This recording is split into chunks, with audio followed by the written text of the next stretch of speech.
Peter Svidler, of course, the highlight of the day, took a break from his candidates' preparations to stop by and join the festivities because it's Chess24's second birthday, if I'm correctly informed.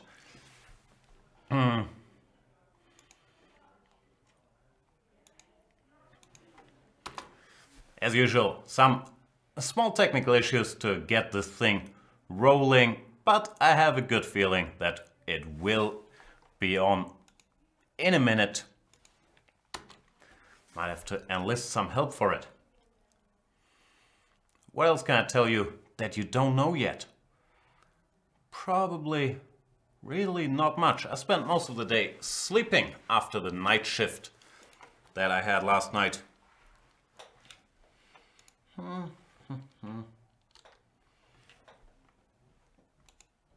That's pretty much all I've been up to.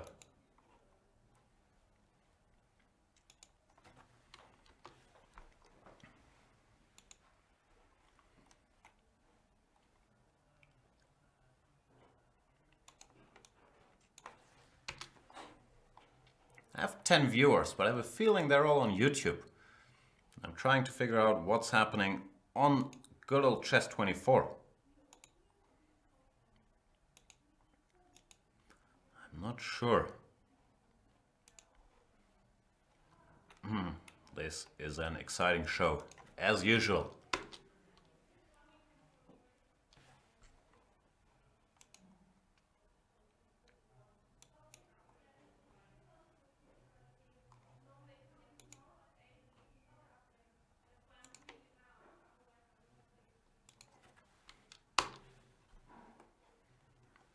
Oh, there I am. I can see myself. Lovely, we made it after all these years. Thankfully, I dressed up for the occasion. I'm wearing the same douchey outfit I'm wearing on my Banter Blitz picture. So I hope that shall help. And I should probably stop watching myself.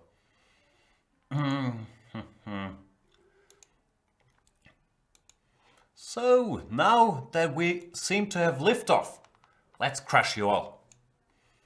Actually, I've been playing terrible chess recently, so my hopes of really crushing everybody aren't as high as normally, but it looks like we are rolling, which I'm excited to see, so I can play someone. But whom do I play? I don't know. Maybe against Hans Gard. This is pretty much a test match, Mr. Hans Gard. You're the guinea pig. And I shall play e4, which is my guinea pig opening. Oh, our boy Peter is still in the chat. I've thanked him before, but I don't think anybody's seen it. It really is greatly appreciated that Peter takes out time from his schedule to prepare for the candidates to hang out with us on this Chess24 second birthday. So thanks a lot, Peter, for doing that show. It does mean a lot, and I think people liked it, even though... Nah, I should keep the trash talking to myself. We really are very happy. There's a big party going on in the Chess24 office outside this very door. People are, I don't know what they're doing. They're playing Mario Kart. I crushed them all in Mario Kart earlier too. I'm pretty decent at the old Mario Kart, which you can play on the Wii. I'm terrible at the new Mario Kart on the Wii U, but I might have to get one of these days.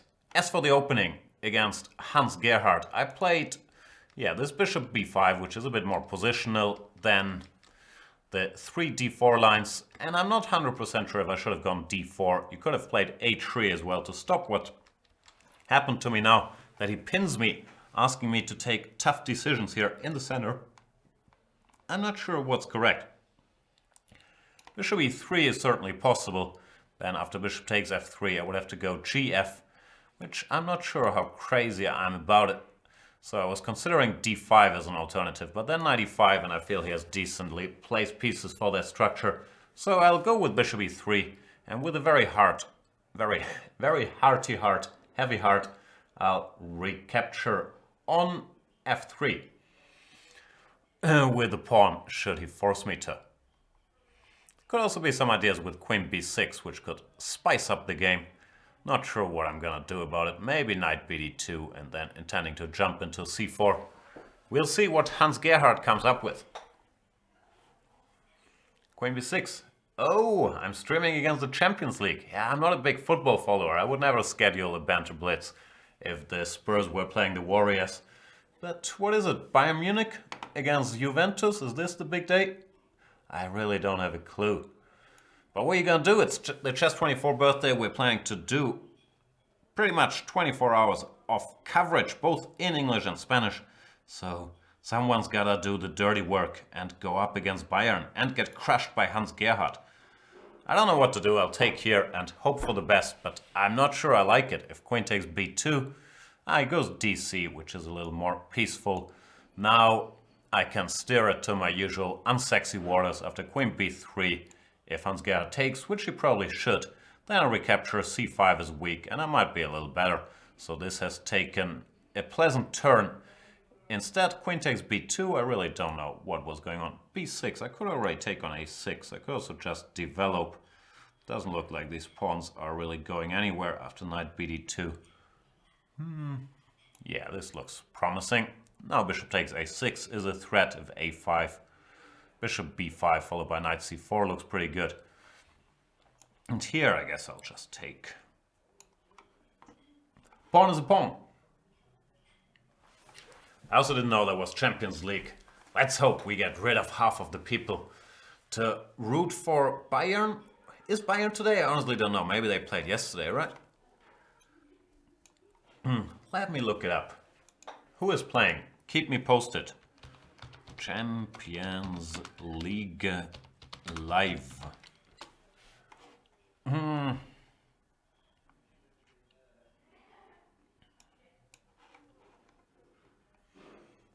Barcelona is playing. Well, the good news is this one is going to be messy as well. Maybe not this game, but I expect the show to be very messy. And thank you guys for sticking around with the festivities. Sounds dirty. Festivities.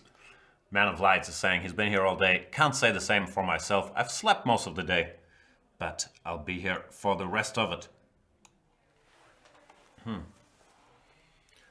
Bayern played Juventus yesterday. Yeah, really. Not very well informed. As for the position, it's sort of winning. I am a pawn up with the two bishops and some potential weaknesses on the black queen side. So I think I should leave well enough alone and not do anything crazy, just slowly try to improve my position. Maybe go h3, f4, grab some more space.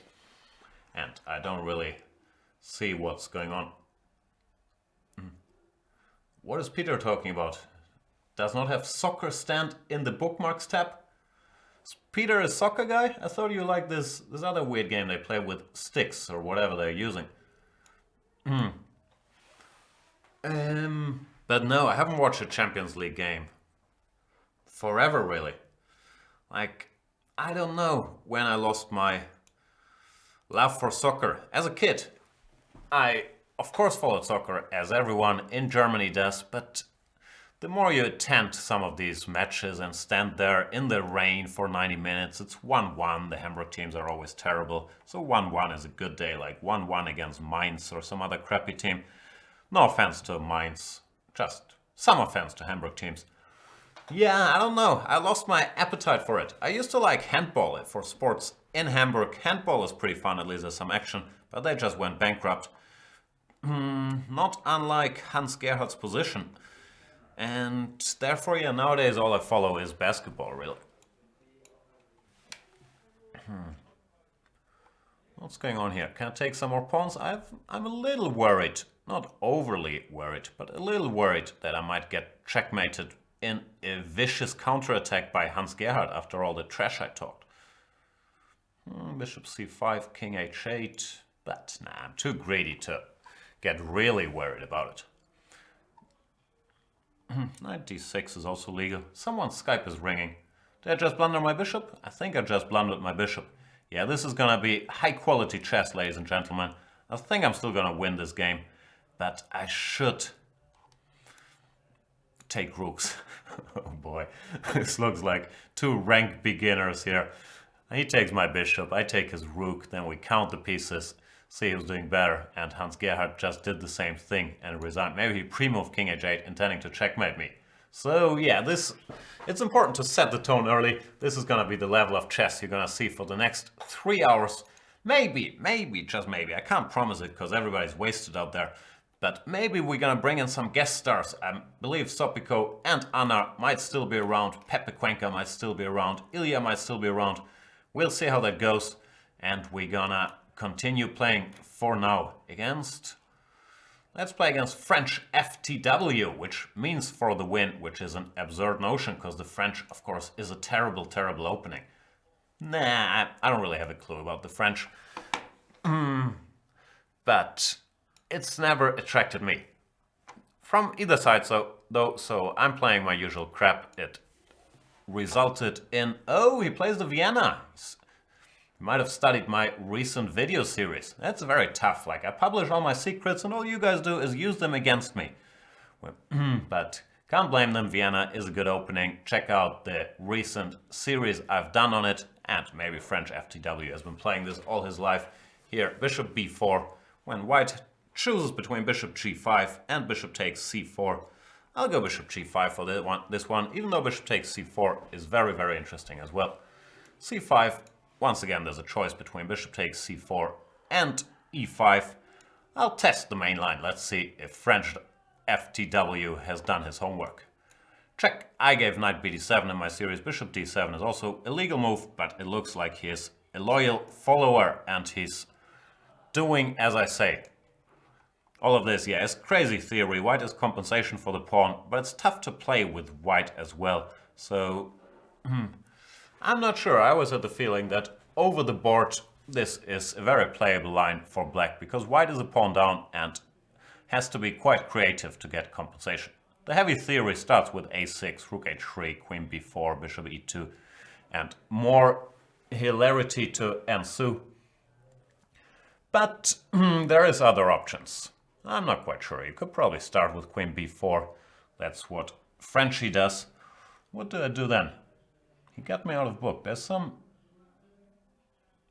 I'm not sure if this is the line, so it's a little risky because if he goes e5, I'm intending to go knight to f5, queen takes b5 check, and then king g1, which the problem is I'm giving him a piece with check. But the good news is I have a nice knight on f5. Kasparov said a knight on f5 is worth a pawn, so I'll test the theory if a knight on f5 is worth a bishop and a pawn. But French didn't go for that. He went king e7 instead. What do I want to do about that? Rook b1 looks natural enough, just clarifying what this queen is up to. I would guess it wants to go to d6, and then I'm going to have to think. Rook d3 looks kind of tempting. Asking the queen if it wants to parry the threat of knight f5 check. Rook d3, you always have to take into account queen h2. I'm talking about queen d6. If my rook goes here, his queen could maybe go here, but I'll think about that should it appear on the board. There's some options then. Bishop takes d7. Knight f5 check anyway. We'll find out. There he goes. Maybe he's listening to the show. This is creepy. It's like playing against myself. So I'm gonna have to calculate. But I don't really want to. Let's take something, then think about it. My point is bishop takes d7, knight f5 check. I could also calculate rook takes b7, which I'm less sure about. And if he goes queen h1 check first, king e2, queen takes d1, rook b takes d1, bishop takes d7, I still have knight f5 check when I was hoping that would be in my favor. I could also consider other lines after king h1, queen e2 takes. Even rook takes looks like an interesting move. Rook 3 takes is what I'm trying to say. It's decision time, boys and girls. How good is that rook ending? It's good for sure, but I'm not sure how winning it is. If I go rook bd1, bishop d7, knight f5, and rook dd1, king d7 looks very risky. Even though I can't see refutation, but I have a feeling there should be one. And bishop d7, rook b7, threatening knight c6 check, king e8, and then knight f5. Yeah, it looks good. Let's see what happens. I haven't refuted king d7, so I hope that there will be a refutation. It looks sort of insane, but I haven't seen a win yet. If king d7, knight f5 check, king c7, and he goes for it. Well done, Frenchie. That's what you get for bluffing. So many options.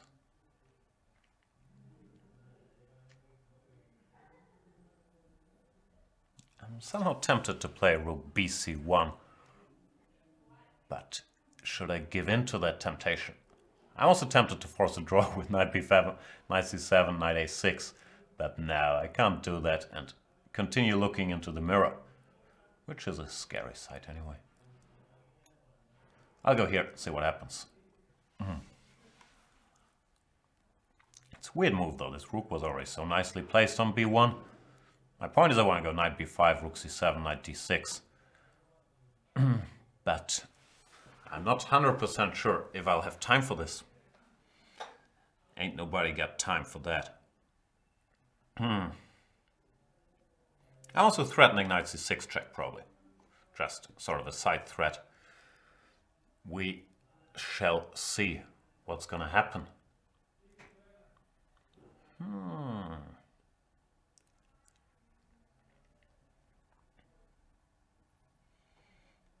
Expecting something like king e7 or king e8, king e7, rook c7, king f8, and then knight b5. When the question is, do I have just good compensation or am I better? I have a feeling I should be better, but the lines are very blurry. Who did blurred lines? Is that Robin Thicke or something? I'm happy to give odds. Challenge me at whatever time control you like. I'll randomly click on stuff and we'll see how it goes. Check.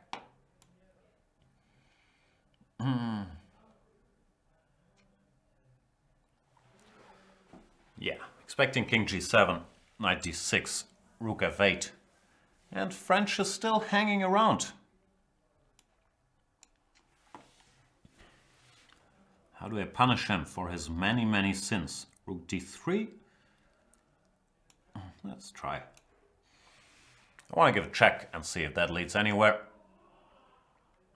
Maybe he should go f5 to clear the f6 square for his king. He does. I could of course go e5 and try to stop that clearance.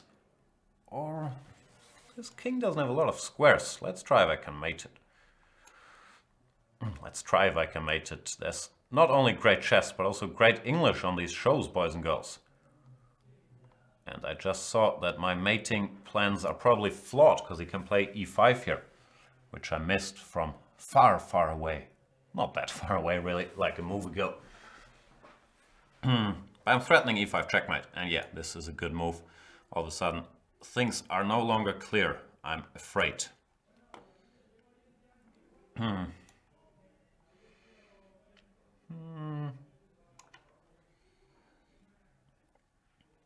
His king is still sort of alone.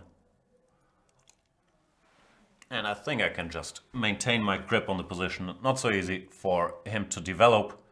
He tries, but I've got all the time in the world. It's always important to put your king on e4, first chance you get. Now I'm threatening knight g5 checkmate, and therefore Frenchie resigns. Too many threats of h6, rook g6. Yeah, that was an interesting sort of theory battle, but yeah, the main line here is a6, or at least on the next move, a6, rook h3.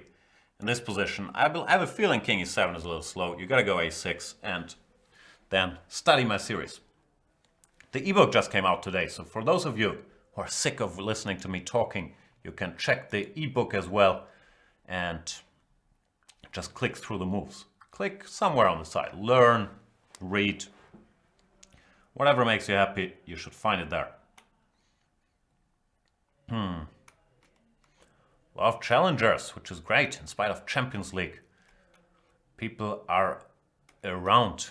A lot of strong players, which is also great. In general, I have a feeling the level on chess 24 is pretty high, which makes sense, because in order to, for premium members, it's mainly for guys who want to improve their chess, and there's a lot of advanced stuff when it comes to openings and so on. So I'm not surprised that the average level of premium members is pretty high, but I don't want to discriminate also against the slightly lower rated guys like Lowly Pawn. I shall do my very best to crush him.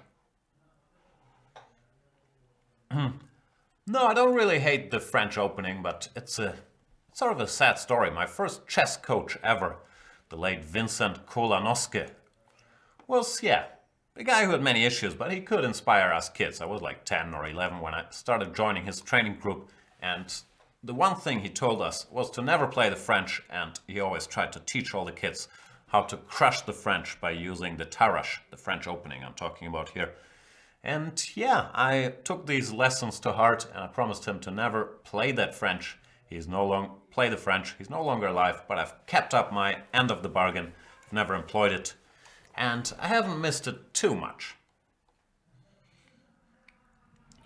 Lowly Pawn employs, sort of a slow opening.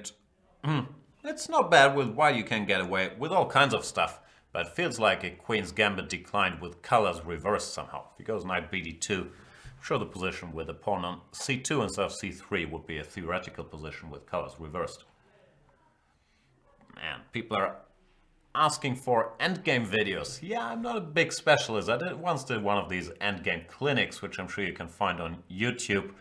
Maybe I'll do a series one day if I'm running out of stuff to say. Everything you need to know about the endgame. It's gonna be like a 30-minute long series, which reflects my approach and my opinions on how much one should study the endgame. Gotta get there first. Lowly Pawn, knight ft2, I'm not sure about. He wants to exchange the bishops, which I did not comply with, but it would be more natural to use the other square for that knight. I'm just gonna castle. You could make a case for h6, so if he wants to go knight h4, I can keep this bishop alive. I'll do that now. And nothing too bad has happened. He lost a bit of time, but it's by no means a defining factor in the position. I'll play rook fd8 because the typical white plan would be to go c4 either immediately or after dc5. And I thought maybe this rook will be able to do something useful along the d file should things open up here. We shall see. So far, still a pretty standard position with reversed colors. If he goes bishop d4, I'll give serious thought to bishop to a3. And by serious thought, I mean pre-move it. And the Yusupov series, if it hasn't come out today, I believe it should come out tomorrow. Apologies if it's taken so long. But the plan was to get it ready for the birthday latest, which was today. So check in if it's out tomorrow. It's a really good series. I forgot most of it because I have a terrible memory, but it's a very interesting concept, this prophylaxis, which is not to be confused with defense, but it's looking for what your opponent wants to do and then parrying it by doing something active. So it's a very good mindset to be in, this prophylactic thinking. And Artur, of course, in my opinion, the best in the business when it comes to explaining these concepts, also one of the nicest guys around. So I was very happy to do the series with him. I'm just playing the buffoon sitting there asking questions. It's all Artur's material. But check that one out. I highly recommend it. As for the position, I'm in exchange up, which means I'm sort of winning. Not sure how to convert. I guess I should try to open some files for my many rooks, because he only has one of those. And the useful rule of thumb. This is the only rule I know, so I'm saying it like 5 times every show. If you have 2 rooks and your opponent has 1, it tends to be beneficial to exchange one of his rooks, because then your remaining rook can cause havoc. Wreak havoc, can do all kinds of things. Skibby's asking, do I plan a series about the queen's pawns from the black side? I guess that's random d4 sidelines. I'll do that. It's gonna be part of my d4 ongoing repertoire series. The third part will be d4, knight f6, c4, e6, knight c3, where I think I'm gonna give d5, because there I have some ideas. We already have a couple Nimzo-Indian series on the side, so I'm gonna give d5 and try to make a case for that. And then the fourth part will be all kinds of random sidelines, d4, knight f6, knight c3, bishop g5, bishop f4, and all that nonsense, d4, knight f6, knight f3, d5, e3, There's all kinds of sidelines, whatever I did not manage to fit into the rest of the lines. I'm gonna give him the d4 square for his knight with a heavy heart, but it looks very hard for him to avoid the exchange of queens, and without the queens on the board, I'm just gonna eat all his pawns. Actually, that does avoid the exchange of queens. I miss bishop c4. Oh boy. Nah, don't talk to me about Nimzovich. He didn't have a clue what he was talking about. This Nimzovich prophylaxis and overprotection. I guess the guy's a pioneer and he thought of some clever stuff. But I'm not a big Nimzovich guy. Like this weird concept he had. Let's defend this pawn 850 times with all our pieces and call it overprotection, and then the opponent can't do anything. Doesn't make any sense to me, for example. So, not a huge Nimzovich guy, even though, of course, I will recognize he had some very advanced ideas. I'm sure he contributed greatly to chess knowledge, but whenever someone says, oh, my favorite chess book is Nimzovich's My System, I just can't believe it. Really? Like, whom do I play? Let's play Stolle. Yeah, overprotection doesn't make any sense. I'll go c4, not my main move. It's probably my third move after knight f3 and d4. But before e4, sometimes I use it to transpose or against guys that like to play the Grunfeld, stuff like that. But in general, I think c4 gives black better chances to equalize after one e5 or one c5, even though that could be argued about. So it's not something I make a habit of employing. But of course, it is a very popular move, even at the highest of chess levels. Normally I play knight f3, bishop e2, but let's get a bit of action. Let's play the 4 pawns attack. Opening of my youth. Don't think it's particularly good.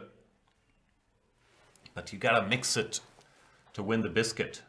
I don't think that rhymed. But and in Donor's favor, I will use the fact that he misspelled brothel in his favor. It means he doesn't have that much experience with brothels, which is probably a good thing. I probably shouldn't become a...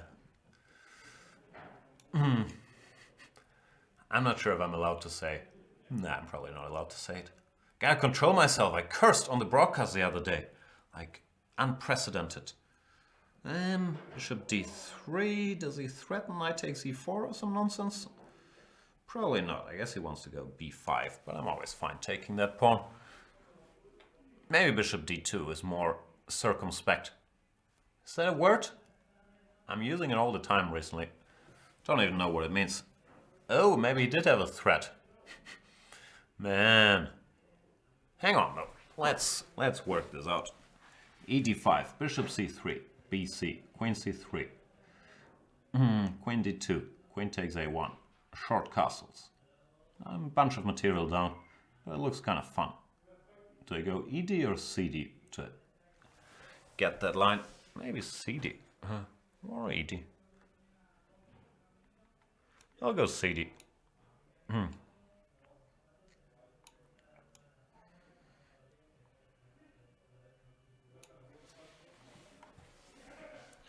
Yeah, not my usual style.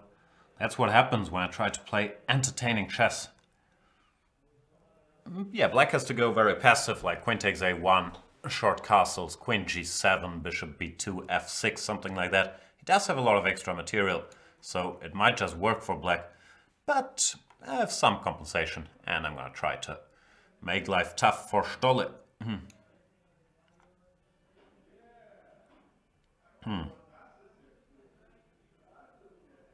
People are yelling outside.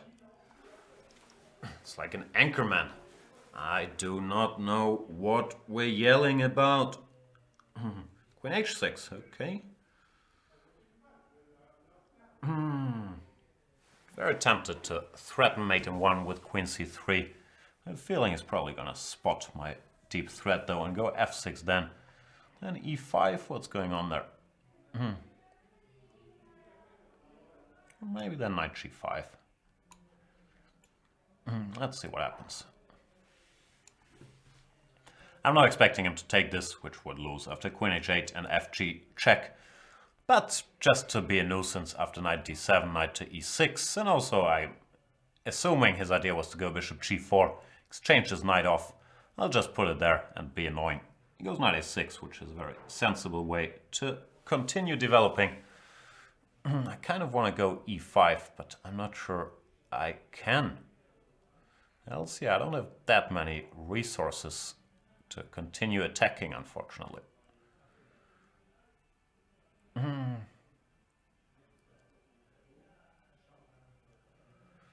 Yeah, but I can't get e5 to work. So I'll pass for now. But this is not the most ferocious attack ever seen. Playing moves like h3. He goes knight c7, very sensible once again.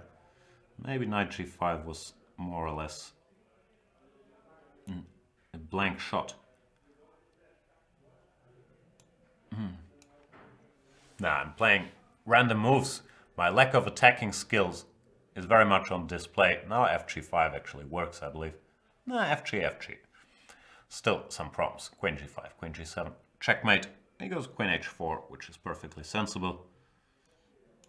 I have to go back. Why do I always have to get crushed? So sad. I need to spot one idea, but I can't.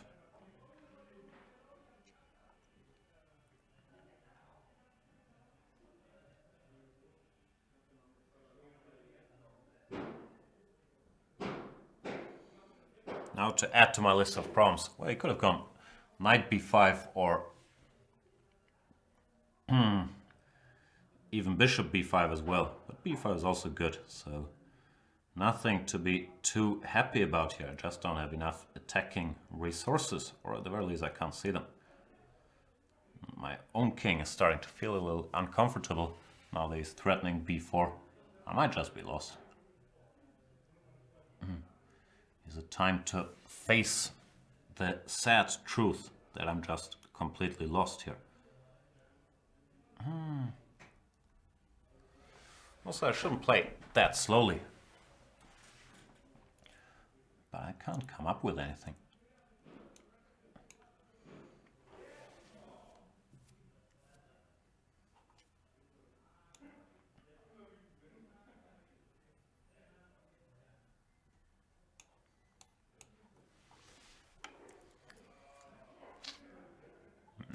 This is ridiculous. Yeah, maybe my opening experiment, I'm not sure how bad it was. I think in the hands of a more dynamic attacker it might have worked. But for me, yeah, I just didn't see any way to break through or make any serious progress. Probably e5 had to be calculated at some earlier moment. I somehow never found it, and I'm paying the price for it. Stolle really wants to chase my queen off that long diagonal. I guess I'll fight it a little bit. But yeah, my position is just ridiculous. Too many enemy.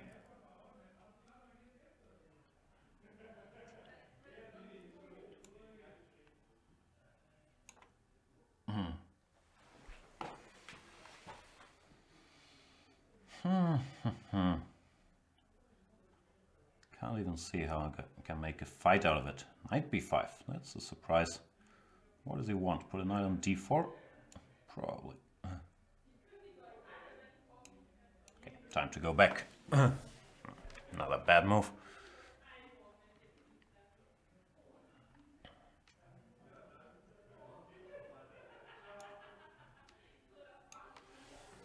Okay, now I'm dead lost, so I can at the very least go into swindle mode with a clear conscience. But yeah, it's just hopeless. No, this is a sad game. I really just look like a total putzer. But kudos to Stolle, he's played well. Has not allowed me to develop any initiative whatsoever. And yeah, he's like 18 pawns up, and now my bishop is also locked out on a1, so it's just dead lost, really. At least that frees Mr. Bishop doesn't fill my heart with lots of joy. But at this point, I'll be happy with the smaller things.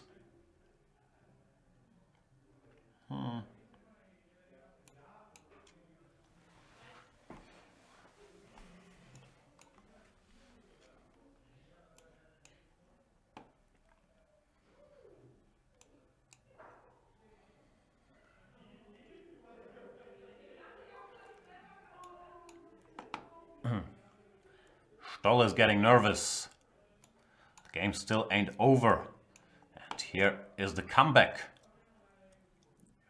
Maybe this was even bad. Maybe I should have just gone somewhere else first. Of course, I don't want to draw, even though I don't even deserve a draw.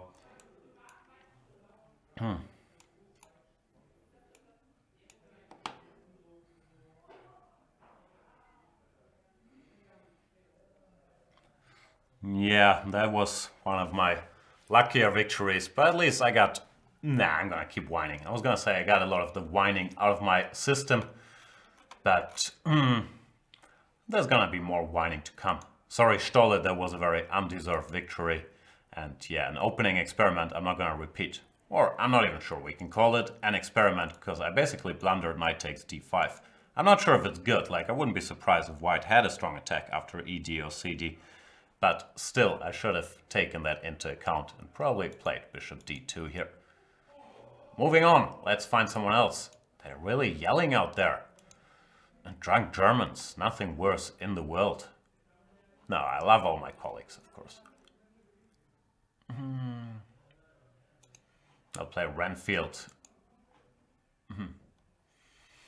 Zeb Drought says it was a very interesting game, but nah, yeah, I didn't create enough ideas. I was just totally dead lost for most of it, so it wasn't that much fun. But what's better than an undeserved victory? Some people say deserved victory, but I don't think so. The joy of winning completely undeservedly. It's very hard to overcome. And no, that wasn't flagging skills. Come on, we were both low on time.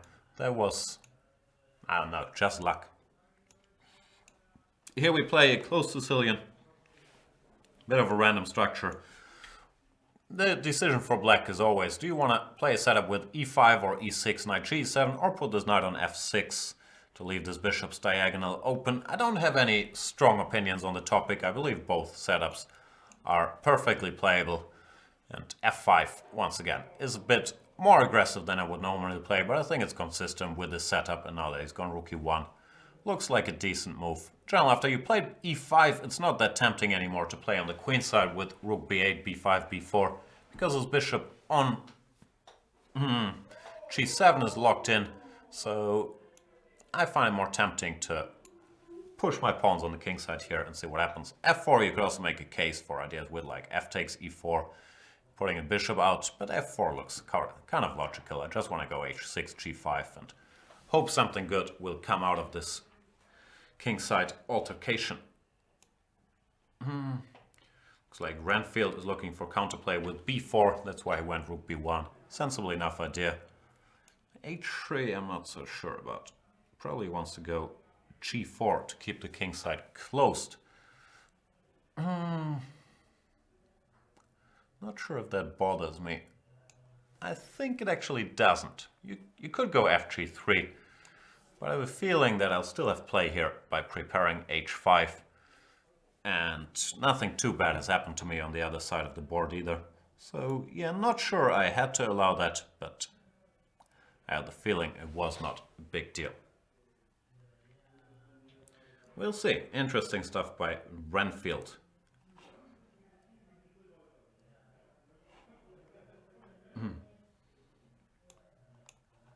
Yeah, sitting here all alone while the party is right outside the door. That's, yeah, chess player's life, but who likes parties when you can play blitz games and talk about them, right? And yeah, it's not much of a party. It's a bunch of Germans drinking beer. Which actually, I guess, is the definition of a party. We are in Germany. And I shouldn't insult all my colleagues.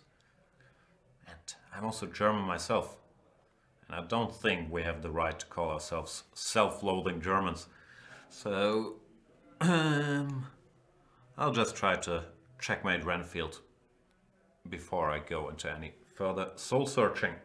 Renfield is trying to defend with everything he's got. And he's got a lot of defenders, has to be admitted. But I still think I'm gonna break through somehow. And my means of breaking through are, of course, taking pawns, not sacrificing pawns. Chess questions by Skibby. Skibby is very working very hard on his chess, it seems. When you want to play 3d5 against all moves after knight f6 and e6, why you don't show the easier moves with the queen's gambit declined? I'm not sure I get the question. No, sorry, Skibby. I don't understand what you're trying to say. Maybe Renfield's trying to go rook takes g5 check, followed by rook g2, so it might be a good time to get my king out of the danger zone, because it was all alone in the danger zone. And now grab some more pawns. Not sure, this might have been a little greedy, but that's what I do. That's a check. It was kind of greedy what I've done. Ay. Because now rook eh2, and all of a sudden he has two rooks on the h-file. So yeah, this might have been textbook example for how not to conduct an attack. Don't grab like random pawns and allow your opponent to take over the only open file where he can checkmate you on. I might still be okay, but I'm not sure that Michael Tal or Morphy, one of the great attackers, would be applauding my play in this game all that much. Germans are both my countrymen and my colleagues. They're my countrymen, and most of my colleagues in the office are German. So I believe everything I've said was maybe not true, but linguistically correct. Rook h8 I have to take, but that's an exchange. I do not mind if I get rid of both these active rooks. That should favor me.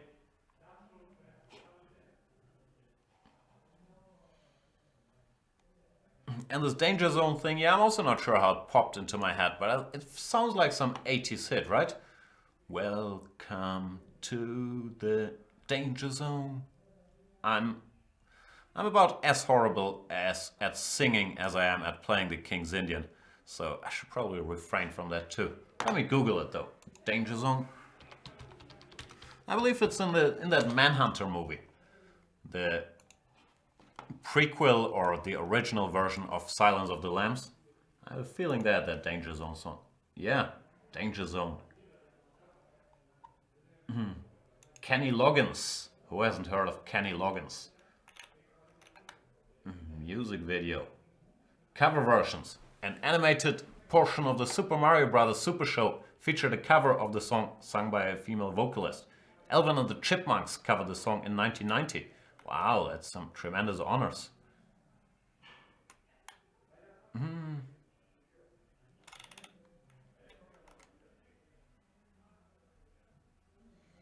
No mention of...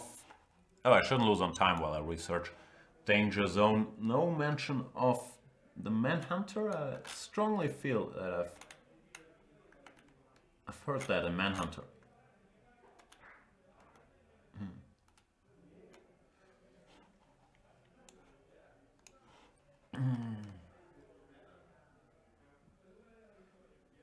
It's from Top Gun, of course. But I've never watched Top Gun. Can't have it from there. But yeah, it's true. It's not Manhunter. Which one was Manhunter?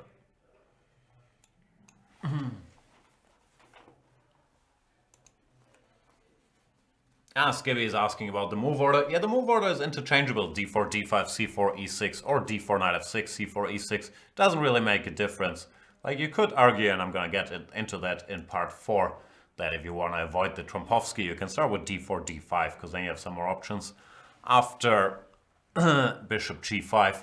But in general, yeah, I prefer starting with knight f6, e6, because first of all, your opponents don't know if you want to play the Nimzo, so it limits the probability of them going 3 knight c3, and I feel, yeah, that is a big reason for starting with it. But in the repertoire I'm giving, you can start with 1 d5 or with 1 knight f6.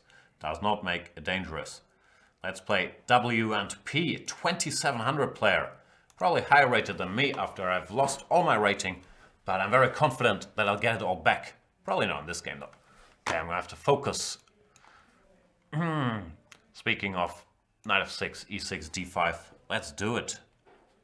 cd5 is not considered to be very critical in this move order, but I'm sure Mr. W and P has something up his sleeve. Maybe he doesn't, who knows. The point is that now you can go g6, bishop f5, and if you get the bishop outside of the pawn chain so early, normally nothing too terrible can happen to you. Of course, white is solid in these lines. I'm not claiming I'm better or anything, but this is not supposed to be very dangerous. Do I go rook a3 here? Sort of tempting. I believe knight e4 is the most normal way to play. Yeah. Why make life too complicated? But rook a3 might have been interesting. I'm not sure.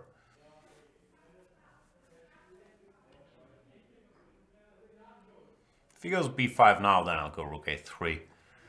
Trying to unsettle his coordination a bit. But in general, yeah, this is just an equal position. So it's not a theoretical challenge. But as mentioned, of course, white is solid. Rook b3. Now, it's always a big question if you want to go b5 in this type of position. Stop him from going b5. Has pros and cons. And then try to put the knight all the way to c4. I'm not sure. I could also just go knight b6 and knight c4. b5 is more double-edged. Let's do it, see what happens.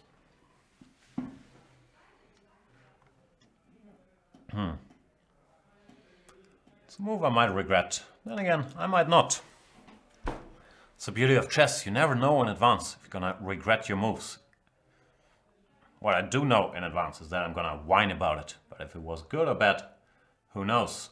Did Jan apply some anti-wrinkle cream every morning? Queen c2, probably a good move. And I'll put a rook here. I'm not sure if he wants to take on e4, followed by knight d2. Maybe he does, but it doesn't look too terrible yet. I shouldn't pre-move, I should think. There goes rook c1. Now I guess it's time to take and shuffle my own knight towards c4. Which is always a big reason for doing these things. Here what I'm not sure about is if he can take on c6. I had seen this, but I'm not sure if I evaluated it correctly. I was going to say if he can take on c6, rook takes, queen c6, rook c8, and then take on c8. Not 100% sure what's going on there. Now I was hoping I'm in time that this knight shields my c6 pawn from all his nasty attacks and that I should be alright. Oh, it's a 3-minute game? Feels, yeah, probably was a 3-minute game. So I've been a little slow. But I never have to be asked twice to grab a pawn. That much you can count on.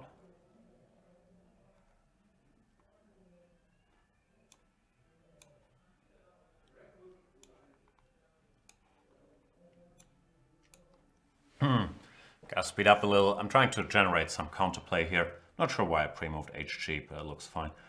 Before he manages to create an attack. I have to be a little careful after something like queen f2. But I should still be doing fine.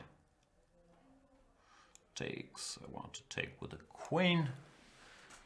And see what happens. Good news is I can always exchange this knight if I really have to. And I might have to soon enough. Or I might want to. Knight g6. Can this really work?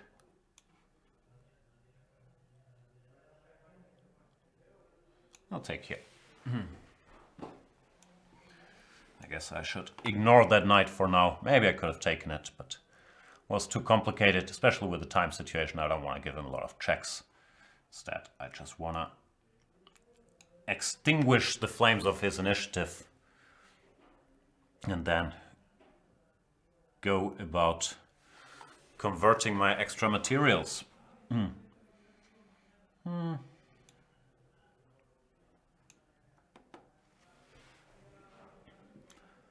Let's be confusing. I was hoping if he takes that I can take here, and if he goes rook g1 that I can take this, which is an extra knight, and therefore W and P resigns. Yeah, I think that was, I don't know if it all worked, but it was a decent model game for these types of structures, and one big reason why white doesn't employ this all that often. Point Break is a great movie, but the remake, I haven't seen it, but I read it's one of the worst things ever produced by mankind. This new version of Point Break. But the original is fun. Like, it doesn't make any sense, but the Swayze character. Gotta love old Swayze movies like Roadhouse, such a classic. And speaking of classic, Clash City Rocker. I still don't know what the Clash City is, but I shall play him. Where's the Clash from? I guess they're from London, right? I think we've had this exact same discussion with the Clash City Rocker, but I forgot what that name was all about. Yeah, they are from London, as my excessive research revealed. Oh, the game was unrated? I thought I won some rating. So sick. But I'm happy about any win. That Ghost is nonsense, of course, but Roadhouse is a classic. And I have a feeling that I might have played the same line. I'm not sure if against Clash City Rocker, but in one of the earlier sessions, this move order if black goes c6 so late makes sense to try to punish it by going e4. And we have sort of a normal King's Indian position, but it's a small difference, probably a very small difference, that my knight went to e2. If white ever takes on, if black ever takes on d4, I'm going to recapture with a knight, and I guess this is normal theoretical stuff. Never studied these positions in detail. I have one of these Avro books that recommend it, and I've played g3 quite a bit. My assumption was always if they go for these King's Indian lines, then I should be better, and that's not the big part where one has to worry, while all these symmetrical Grunfelds are very tough to play, so I've spent more time there when I've been studying g3. This time I haven't looked at much theory, but I do have a lot of faith in the white structure here, so I quite like it. Nah, Dirty Dancing also doesn't do it for me. I have two younger sisters, so I think I've had to suffer through it because my sisters were watching it non-stop, but I don't know. Isn't it that thing where in the end he tells baby's parents, no one tells baby what to do? And his dad should just have him arrested for being a pedophile, basically, right? Baby is 16, and there's this creepy, however old he is, in his late 30s, which is my age, so I shouldn't call him creepy. But yeah, there's this creepy 30-something dance instructor who's seducing 16-year-old baby. It's a very strange movie, like the premise of Dirty Dancing. Also, her name is Baby, which doesn't make it any better. And I'm not sure how much Dirty Dancing expertise I should reveal on this show. But Roadhouse, watch Roadhouse. The plot makes zero sense, but it's so enjoyable. Actually, I'm going to watch it tonight if I come back home in time, having crushed you all. It's been rightly called the best bad movie of all time. As for the game, I've grabbed a pawn from the rocker, and I shall do my very best to hang on to it. But yeah, his position was very difficult positionally, if that makes sense. Queen f2? Nah. Not gonna be able to do it. What are we talking about? Mercury? It? Ah, they're talking about cars? No clue. Knight h5? Hang on, I can take the queen. Taking queens I do like almost as much as taking pawns. The problem is you can't take a queen that often per game. Well, there's many pawns up for grabs. So you get that rush of blood to the head. A little more seldomly. Okay, I'll play one more and then I'll try to bring in some reinforcements from outside. Let's play against George Bell. Is George Bell a premium member? Yeah, he or she is, or the two of them.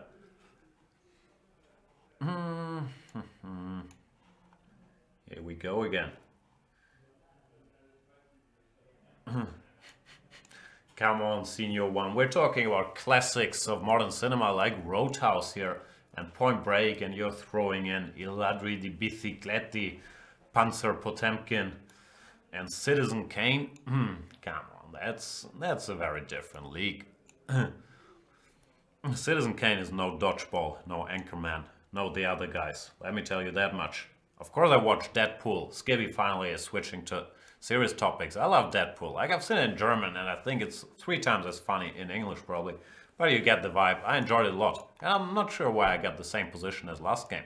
I was just talking. Probably my reflexes lead to this position. I believe that's an issue we've discussed in the past as well. Or me sitting here idly talking to myself. What is this stuff? Can I go f4? Normally I'm a little careful about going f4 so early in these positions, but if I'm being provoked with this early 95, I don't think I can fight that urge. I've seen lines where they start with a6 and then they want to go c5, 95, b5. But with 95 so early, this looked very tempting to do.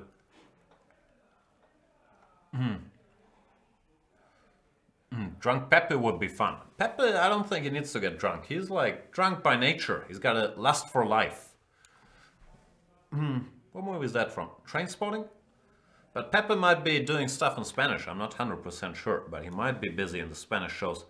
But I'll have a look around outside and see whom I can find. Best Pulp Fiction film, True Romance? Are you trying to say best Tarantino film? Because Pulp Fiction is a Tarantino film. Or you mean the genre Pulp Fiction, not the movie Pulp Fiction. That's a very confusing statement, Ambitious Pawn. Here I'm better because I have more space and stuff. Always nice to have space, because then you can put your pieces in aggressive positions and your opponent has to sit passively and endure the torture that the spaceman is issuing. Can I go e5? I kind of want to. I also want to go h4. Can only do one thing at a time, unfortunately. Point of h4 is to go bishop h3, bishop d7, and knight f6, and also to go h5 sometimes. He should probably react with c6, but c6 does very much weaken the d6 pawn. So if I just calmly retreat, then things should be good. Well, now George Bell abandoned this f6 square, which is a nice little landing spot for my knight.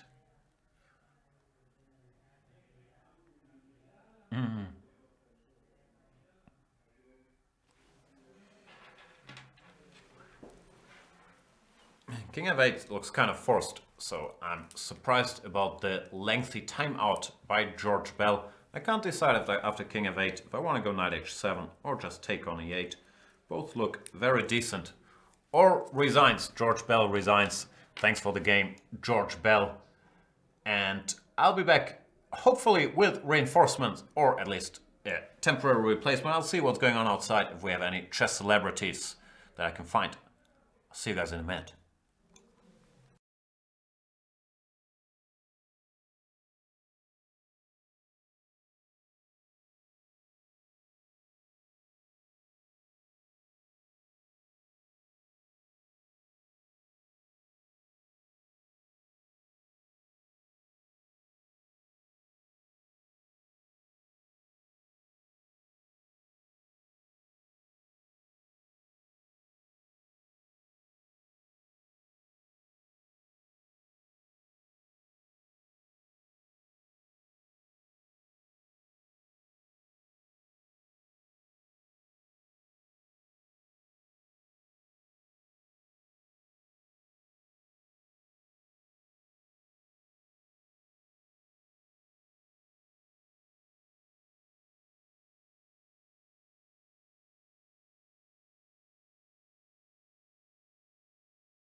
No, bad news, boys and girls. My search for guest stars was unsuccessful.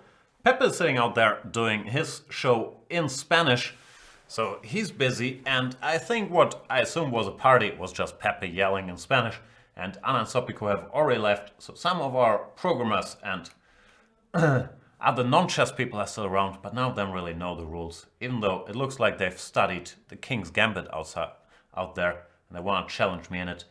But it's just gonna be me, myself, and I, which, let's be honest, I prefer. I'm very awkward at interacting with anybody, so as long as it's just a camera and some random chess games, I can handle that. Whom do I play, though?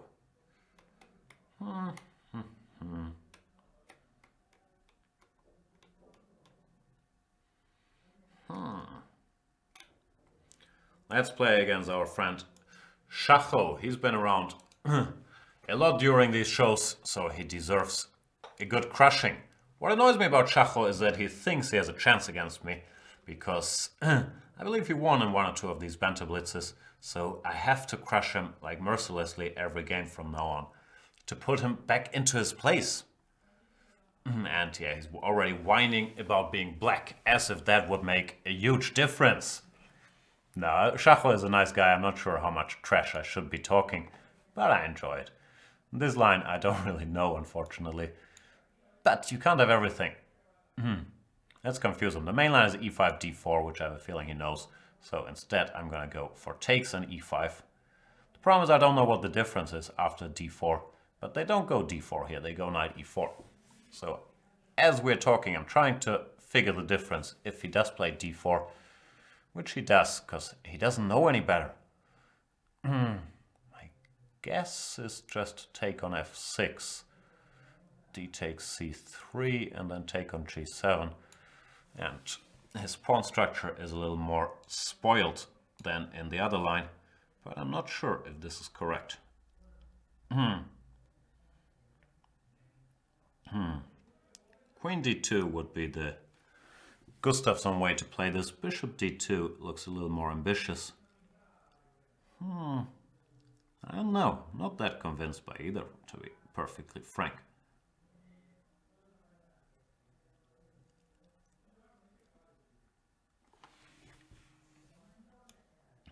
Nah, but I'll take with the bishop.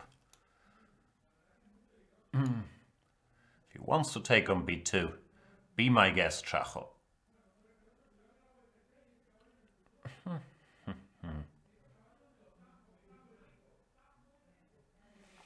Looks risky to take on b2 at the very least. You lose a lot of time for development, so yeah, castles made a lot of sense. And I still feel like I can't leave that pawn hanging. Just take it. He's a greedy guy. But these extra tempi should help developing some sort of initiative. Goes b6. How do I do this? Queen a4 looks logical. First of all, eyeing the king side and also clearing the d1 square for a rook should he want to go bishop f5.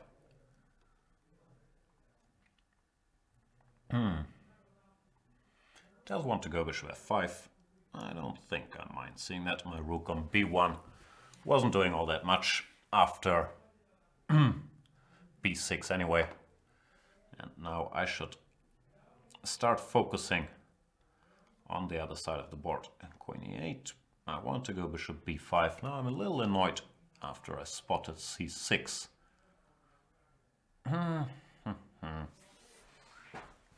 much of a problem is that? Did I mistime this again?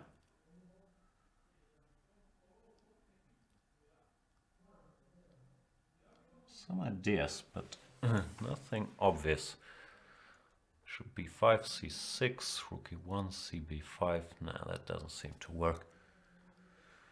I'd hate if I had to exchange queens here.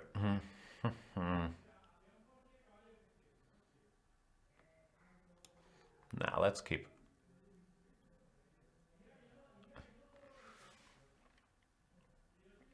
I have a feeling I gotta keep queens on the board by any means necessary. Not sure if I'll manage, but I gotta try.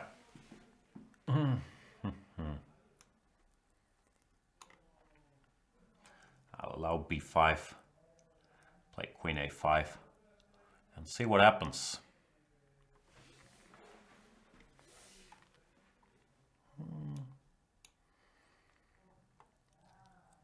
Bothers me most is that he can go queen d8 here, but at least then he's lost a lot of time in his pursuit of the exchange of queens, and after takes and bishop b3 or whatever, should have some tricks against his back rank, and f7 maybe. He takes, but now I can take here, when at the very least I have good compensation. Queen e6, now even exchanging queens is starting to get a little tempting again. Yeah, this is just too tempting to pass up, because after f3 I'm winning the pawn back and his remaining pawns are all extremely weak. So this is a pretty pleasant endgame. And have I ever said no to a pretty pleasant endgame?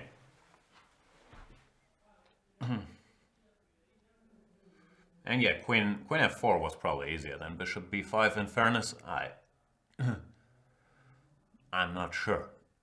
I got attracted to this queen a5 idea, but maybe it was just a complicated way of executing the same when queen f4 was just a simple way to do it. Still, it's far from over. I believe white is a little better. He has to go knight d7 and c5, which he does. I'll throw in rook e1 just to be confusing. Maybe I shouldn't have. That allows him to keep the c4 pawn. Yeah, why do I try to be subtle? That was unnecessary, but okay, still better. After knight b6, rook e6 I would guess, but it makes the position a little more double-edged, which I did not have to do.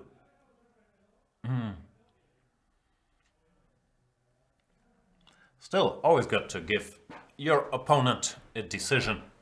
Now he has to decide, do I want to keep this pawn or this pawn? And it costs him precious thinking time. Rook f3, what's that? It's creative. I don't believe it's good, but creative it is. Can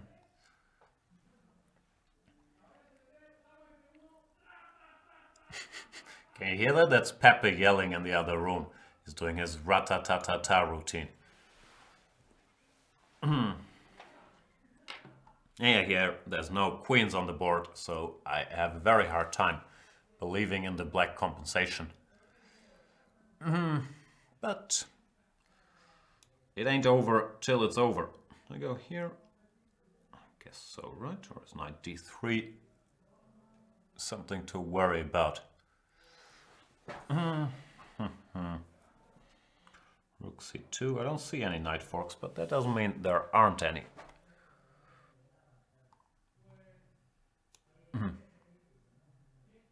Just go here first. There is a potential knight fork on e1, so I gotta watch out for that. But once again, I do not believe that black should be able to survive here. Was that English? Kind of.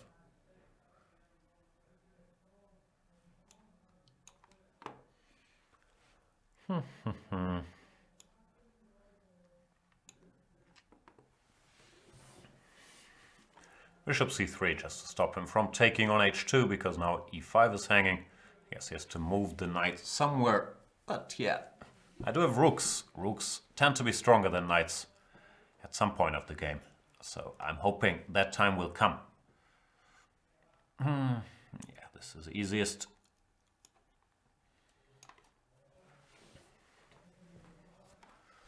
Now just take his pawns. I don't know in what order, but it doesn't matter. And Schacho resigns. Good game, Schacho. Very messy. And yeah, I believe, who pointed out, probably Donor was right, that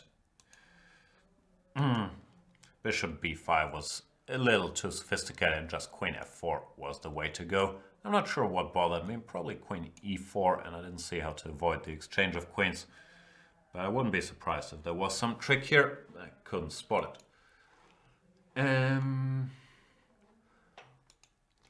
Whom else do we play?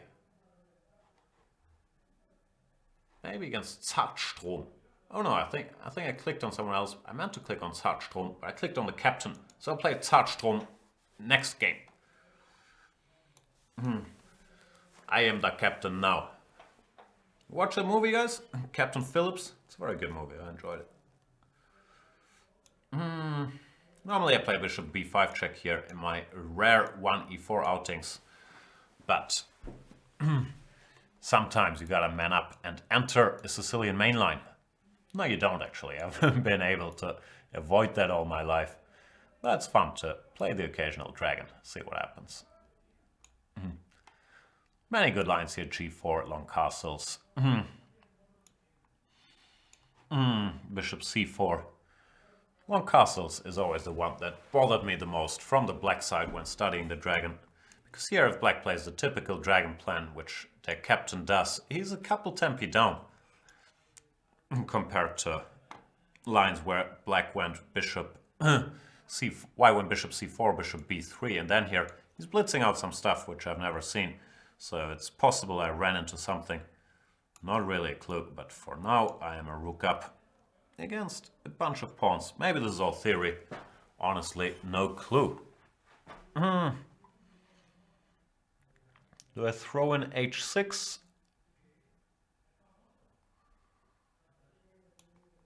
Or does bishop f3 bother me? No, I don't think it bothers me. So I'll throw it in just for good luck.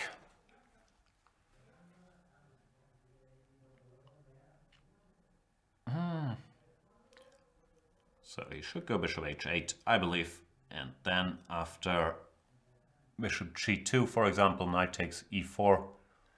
Well, black does get lots and lots of pawns for his rook, so it's an interesting idea.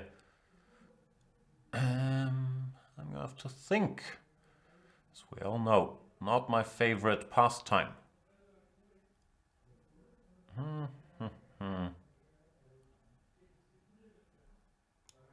But yeah, can't see anything better than this. 94, I'm not sure if I have to go all out passive, which don't really want to. I'll go here. I guess he's gonna go e5 and then think of something. Interesting line. Might have gotten tricked here by the captain, because now he has f5. And yeah, it's a mess.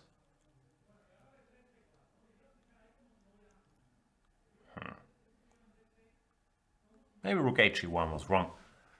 But yeah, I'm going to have to look this up. That's the problem of not really being an e4 player. Normally in d4 I know all these sort of trick lines, but in e4 I can get caught once in a while, which is unpleasant. He goes f5 and I'm not sure how to react. Problem is he gets a lot of material back in many of the lines, which I don't really want to happen. I'll take here, but doesn't look very convincing, I shall admit. Nah. But it's still a mess. We'll see. Maybe my bishop was needed on this diagonal and not on g2. Maybe bishop e2 was the way to go, but that leads to a very different position, so I really don't know. Bishop takes. Somehow I only expected pawn takes, but bishop takes might even be better.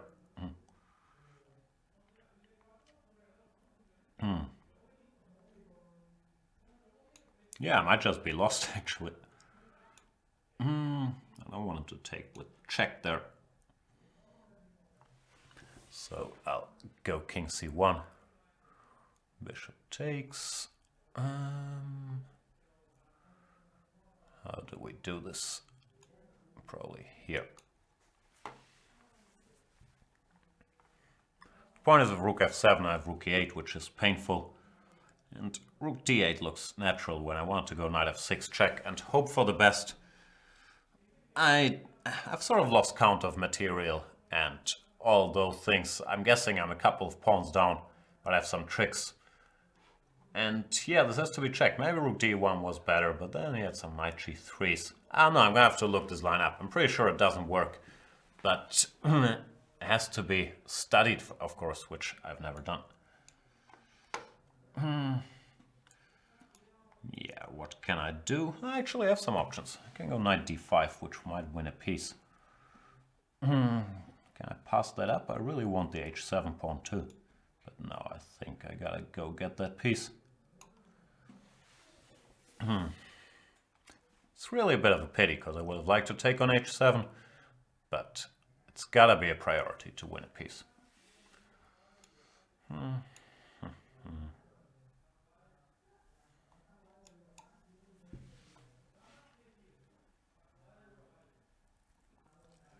Next tough question, had he gone king g5, but b6 actually makes perfect sense.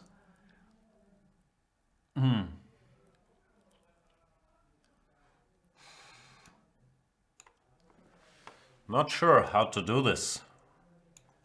I have a feeling I'm better now, but still very complicated situation. He does have 3 passed pawns for my bishop. So yeah, could very much go either way. I have a feeling I'm better because his bishop is so powerful, but I'm not 100% sure how accurate that verdict is. He starts pushing his pawns, which is fair enough. Do I bring my king to help, or does that just put my king into the line of fire? I have a feeling I might need my king, but not 100% sure about this decision either.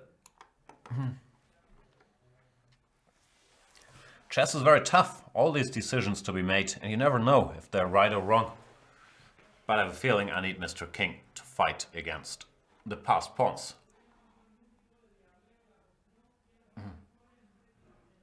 It's very possible I missed something. I'm just making moves.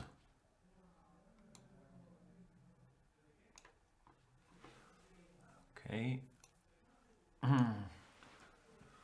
This looks good now, because Mr. King fulfilled his duty to fight against the passers, and yeah, now I have threats, rook f7 or rook h6 or whatnot. So now with some care this should be winning, but will I take some care? Maybe I will. For a change. Watch this. He's gonna think I blundered my rook, but I haven't.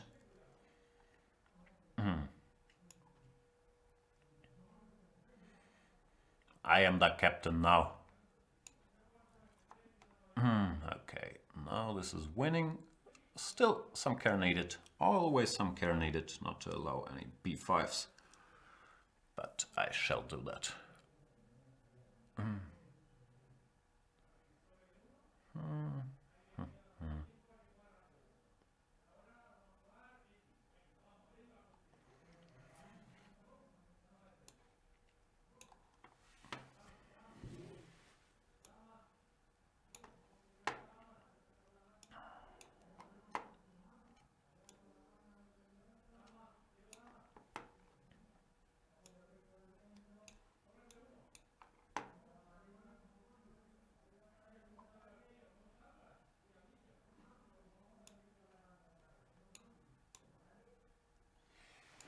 The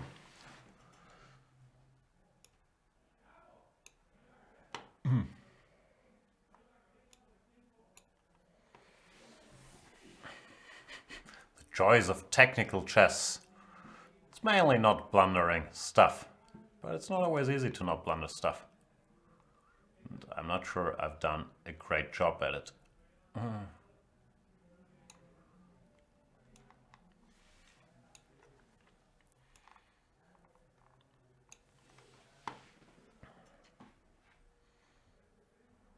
Where do I want my bishop? Actually, d5 was the right square for it.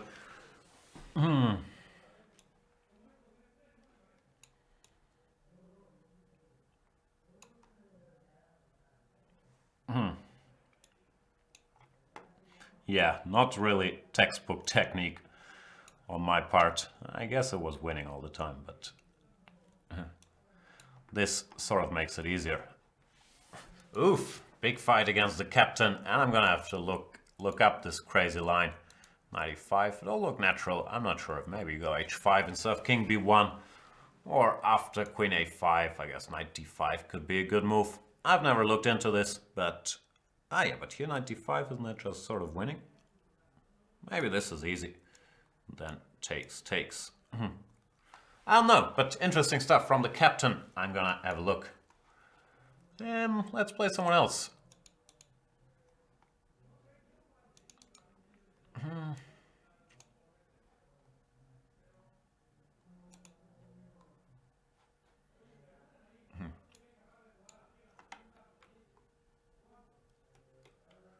Mr. Ando.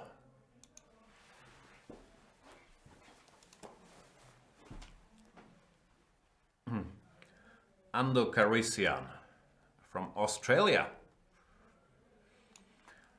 The other end of the world. Goes e4. Now let's play one boring e5 just for a change. Knight c3. Alright. He likes the Vienna game, not to be confused with the Vienna opening. This line, have I ever studied this? Not sure I have. I think I'm supposed to go here. And then, I believe, yeah, they sort of sacrifice this pawn with white and are very proud of themselves. I never really understood why, but I might understand after I'm gonna be checkmated over the next couple moves. I'm out of book, but this is not the type of position where you really need a book. So I would hope. I'll just go here. Bishop d4 looks interesting as well. But how bad can this be? If queen takes c3, there's many options. He goes bishop d1. I guess this is all some weird theory, but I don't believe in any of it from the white perspective. I think black is just better. And as mentioned, I might change my mind after getting checkmated over the next couple moves. Queen here, do I go knight f5? Knight e6 also looks logical. So many options, so little time.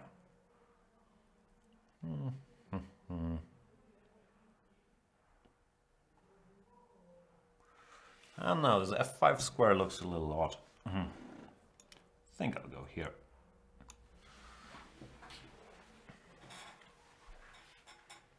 See, I'm already, after my bragging about being a pawn up, I'm already becoming very quiet and self-conscious. Oh, as usual, I forgot whom I wanted to play next. Sorry, Chargstrom, if you're still around, I will play you the game after.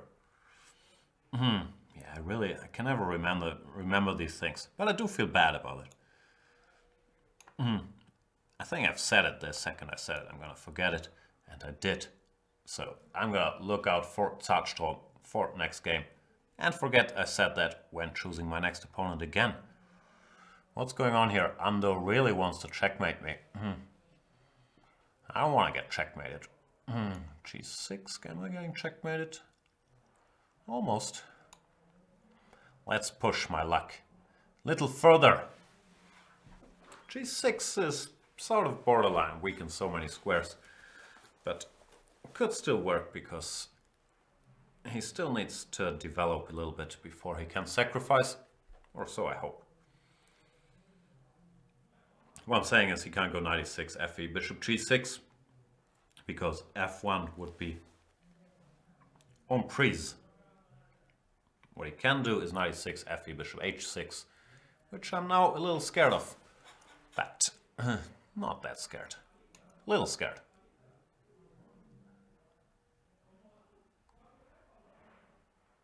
Maybe I should have been very scared. Be afraid, be very afraid. But I won't be afraid. I'm trying to calculate bishop h6, something like rook f1, queen d5, bishop g6, I have queen g2, and if bishop f3, I have rook f8. But rook f8, there's bishop f8. See, expert calculation, hanging the rook, so I have to recalculate. What do I do after bishop h6? Maybe it is time to panic and give massive respect to the Vienna opening. But nah, I don't want to. Don't like this opening. But yeah, bishop h6. There is a hole in the line I was planning to go for, which is a bit of a pity, because now, yeah, now he does have attack.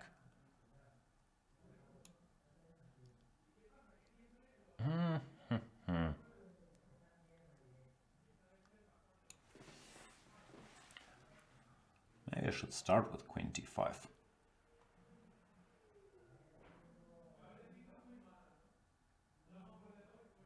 But that allows him a perpetual in some line at least. Oh yeah, maybe this is what I have to do. Can't say I'm thrilled about it.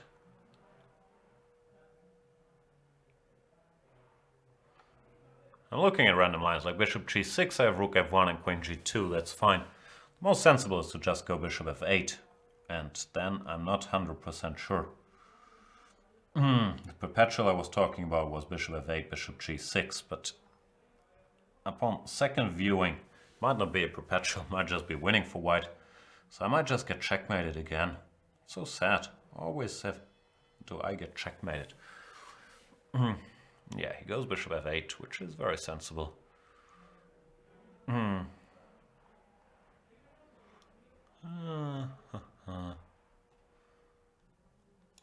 I don't have a choice, I'm afraid. Bishop g6, I can still go queen g2 and struggle on in that endgame, but that's a really terrible endgame. Where I'm material down. Oh, and he also has bishop f3. Oof, just blundered all over the place. That's just ridiculous. I don't even know what I was planning. And yeah, of course he goes bishop f3. And now I'm a rook down, which is a bit of a problem, especially after all the trash talking I've done. Fair sportsman would resign here, but you guys know me by now. Not gonna be able to do it. Oh boy. Good game by Ando though. It's one of these openings which, yeah, I think are crap, therefore I don't know what to do against them, and then I just get checkmated. And it's sad to get checkmated.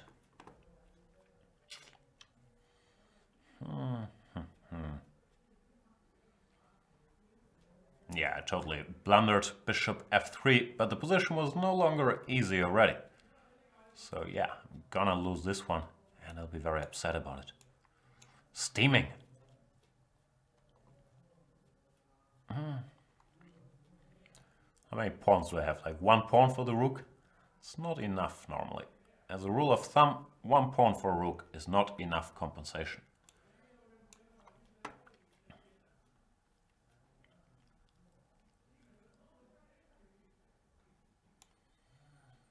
It looks like he's not intending to blunder all his pieces either, which would be doing me a great service in this situation, Mr. Ando. Could you consider blundering all your pieces at the very least?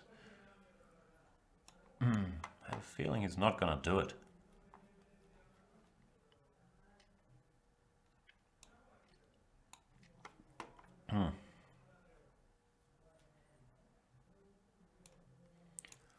Okay, I'm gonna accept a move repetition just because I'm a generous spirit. Not having any part of it. Sort of understandable since, yeah, he is a rook up. Is there any tricks I can hope for with a straight face? I don't really think so.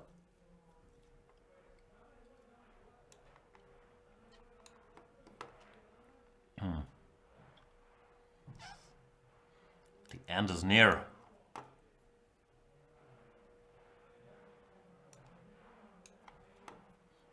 H4 king g2, I believe, seals the deal. Or king g2, followed by h4. Should also do it. No escape? Nah, I'm gonna allow him. Nah, I'm not gonna allow him to checkmate me. Or maybe I will. Here you go. Good game, Ando. Yeah, I'm not sure where it went wrong, but maybe I should give some more respect to that opening. Like, I'm reasonably sure it's nonsense. As mentioned, that here after queen g3, knight e6 might already be too passive. I'm gonna have to look at this, bishop b7 or knight f5 or something. And yeah, good game. Not much more to say. No, the flagging skills, they weren't there. A rook is too much material to flag people, unfortunately.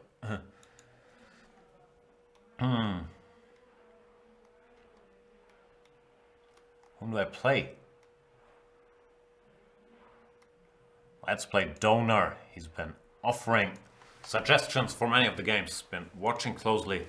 Let's see what he's up to. And now I'm a wounded animal. I lost the game after e4, e5, which I dislike. My rating is really getting lower and lower. I'm not sure what happened to me. Is this a temporary thing, or is it just Alzheimer kicking in with full speed at age 30 something. Or maybe a combination of the two. c3 here is not very common. Normally they go d3 in this position. After c3, d5 is supposed to be good. But of course, with white you can get away with all kinds of stuff. And here I guess it's easiest to do this. When, yeah, we have sort of an equal boring position. Normally with black you want to reshuffle this knight from c6 around to a better square.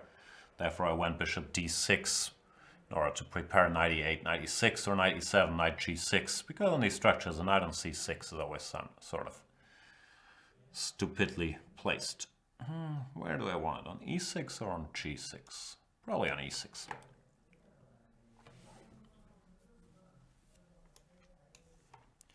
There we are.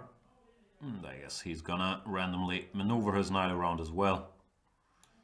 I'll go h6, just not to allow any exchanges over here. Am I concerned about knight f5? I'm not sure. Maybe I should have been more concerned about it. Somehow I wasn't. But this might be the same story repeating itself. I'm not concerned about my opponent's ideas. Then they execute them and crush me. Anyway, knight f5. I don't think without queens there's any potential sacrifices. So I'll probably go knight c5, target the e4 pawn, ask him to clarify if he wants to take on d6 or not. He goes bishop e3, very solid. Yeah, sort of an equal position, unfortunately. Or fortunately, depending on your point of view. What do I do?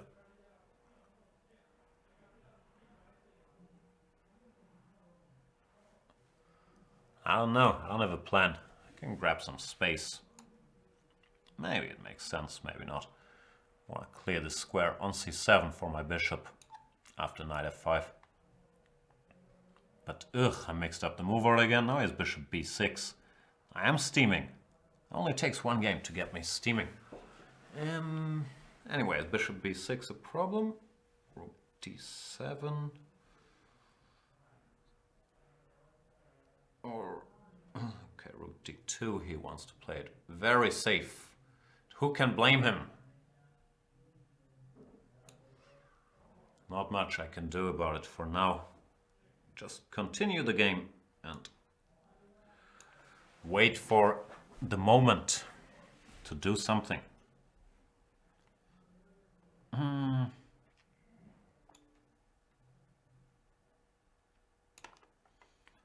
Provoke him into action. Knight f5 now I can take on e4. Else, yeah, I just want to go g6 to make these knights look a little silly. And yeah, take it from there. He can bring his king to wherever he wants. And so shall I. Not the most exciting game, but yeah, being able to sort of grind out these games is very important. Because you're not always going to get a winning position with black out of the opening, but you still gotta continue sometimes. And yeah, I'll just slowly maneuver around. I believe I'm a little better now because his knight on g3 is misplaced, but of course, no big deal. As you can see by his maneuvers, he does not exactly have a killer plan up his sleeve either.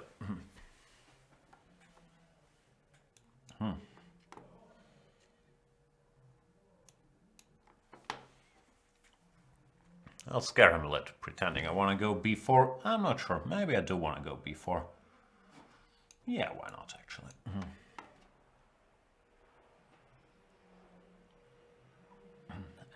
f3, all right. Let's cause some more confusion. Takes, takes.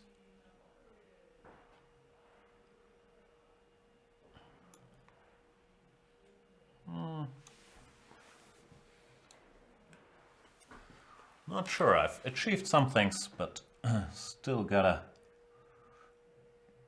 put the final touches. And I shouldn't think about it forever. Should just make moves.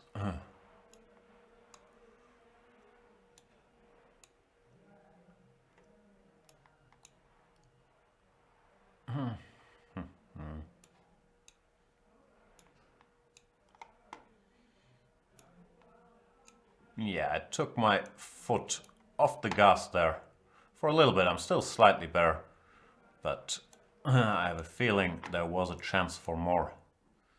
However, I'm gonna win on time, so not all is bad, but still could have finished a little more smoothly.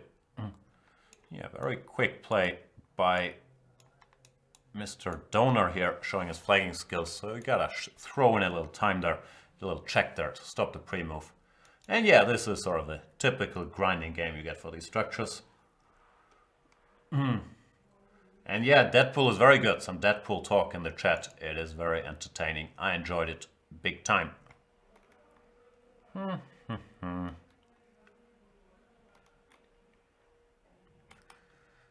Any new opponents here? Looks like... how many times did I promise to play Mr. Sarstrom? I forgot again.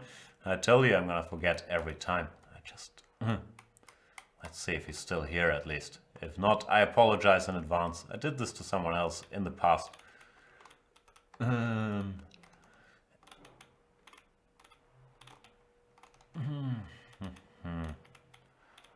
Long list, but does it feature Zarstrom? It's a problem. Out of sight, out of thought. Maybe he's just not on the list anymore. I do have a lot of challengers, which is great to see. A lot of Chess24 premium members out there.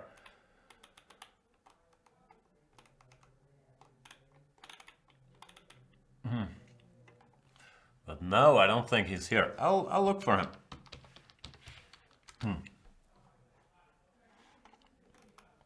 How do you spell it?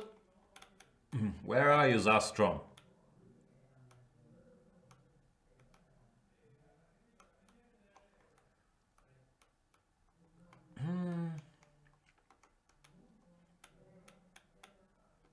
Oh, I missed a lot of chat, but I can't find the guy I promised to play. Now I'm feeling all bad about it. I'm seeing some ridiculous comments like best movie with Swayze is Donnie Darko, which is insane. We've already established it's Roadhouse and it's not close. But...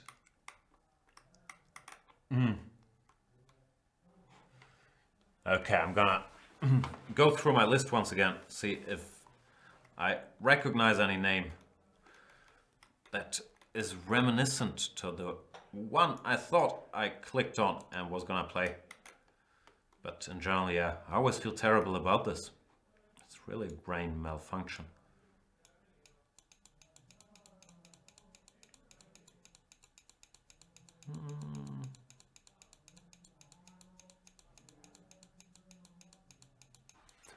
This is the great part of the show where I click through the list, but as you can hear from my many clicks, I have many challengers, which is great, and I do appreciate it. I believe the one I'm looking for is no longer in this list, and I'm gonna have to play someone else.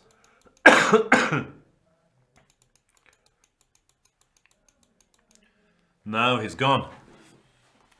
I'm very sorry about this. Next show, let me know. I think I forgot whom else I did this to, but I've certainly done it before, and I'm never very proud of myself.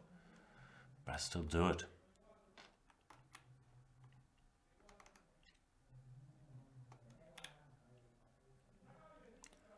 Anybody I've never played?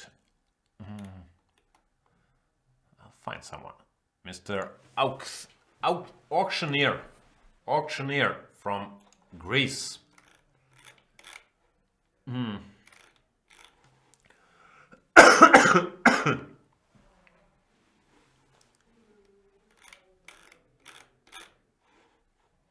Auctioneer might not be around, might be off selling stuff. No auctioneer, it seems like. No, I'm gonna start my countdown. 5, 4, 3, 2, 1. Abort. Can't win them all, indeed. Okay, and we'll play against Viringa. from the Netherlands. He goes e4. What do I do? Can't play the French. You know what? Let's play the Scandinavian. This is gonna be the first and last time on this show that I employ the Scandinavian. I'm out of book after knight f3 already. What are you supposed to do here? Bishop g4? Not a clue. I'm guessing this is some Scandinavian theory.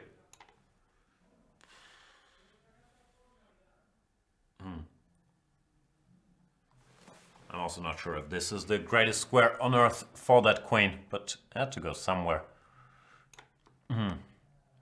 Yeah.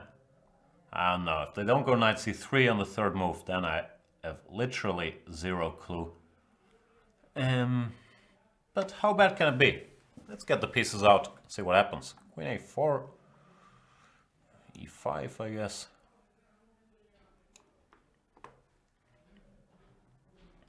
Maybe this is the beginning of a wonderful friendship between me and the Scandinavian, but I doubt it. Very strongly doubt it.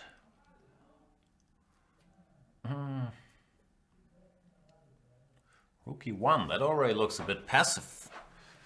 I like passivity in all aspects and areas of life. I'll continue pushing my pawn up the board, hoping for the best. Oh, I'm getting sleepy. How many hours left? Still like 1.5 hours till midnight. But you always gotta cross that lowest point and then make a great comeback. Well, Pepper's just yelling in the other room. Like, this guy has unlimited energy. I don't know how he does it.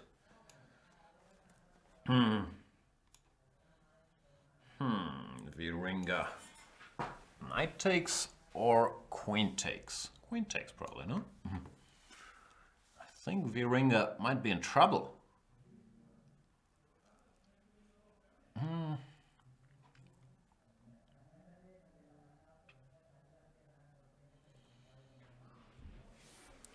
Ugh, I wish I knew how to punish him for his sins. Many tempting moves to play. g5, knight d4, bishop c5, knight e5.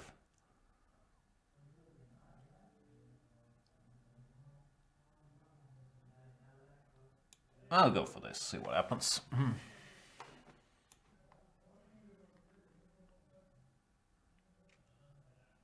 Scandinavian, huh? Maybe that's the opening I have to play every game. Knight d5, what's going on here? Don't make me think. I guess I could just take this too, no? But I don't want to give his queen any access to any private parts.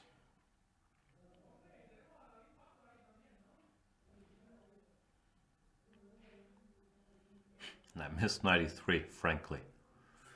Oh boy, shouldn't have missed that. I was getting too excited about my new friend, the Scandinavian. Because now his knight can go to f5, which is a much better square than g2, where I wanted it to go. Still, I can't checkmate him anyway. Knight e5. Let's find out. You gotta ask questions to get answers. Is that true? I don't like asking stuff. Now, Pep is not that young, that's the thing. He's sort of an old guy. And you should have seen me at like age 23. I had absolutely no energy at that age either. So I don't think youth can explain it all. And yeah, I'm not sure if I should ask John Bartholomew for Scandinavian lessons. I don't think this is gonna be a long-term relationship, me and the Scandinavian, but you can play all kinds of openings, and I don't think the Scandinavian is particularly terrible. Now that I'm crushing Viringa, who knows, I might be doing this every game now. And Viringa resigned because it's very, very hard to stop knight f3, queen h2, checkmate.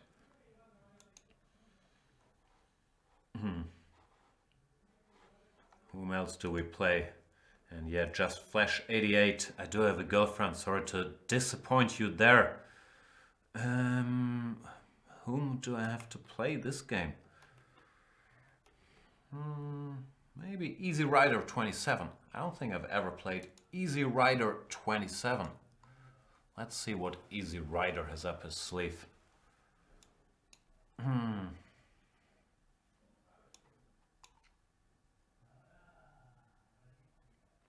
Sicilian, he goes for 3 bishop b5. This is a line I used to play more when I was a younger man, when I played more g6 here. But recently when I've had this position, I've gone for this plan with e6 followed by knight g e7. And bishop c6 is one way to play the position. You can also go for short castles, knight g e7, rook e1. d4 here, I have to admit, doesn't ring a bell. Normally if white goes for this, he tries to keep the position a little more closed. But I'm guessing it's theory as well. This is something I've never seen, which worries me a little bit, because I do take pride in being a bit of an opening geek, and more I run into lines where I say, nah, I've never seen this, doesn't strike me as very good, whatever. But that's not how things should be. I should have seen stuff. What do I do here? d5 looks sort of natural. Knight f6 also looks plausible. I'll develop the knight first. See what happens. He goes c4. He's playing this as if this was any good or well known, and it might well be. c4 now looks very logical to open the center. I do have the 2 bishops, but we shall see.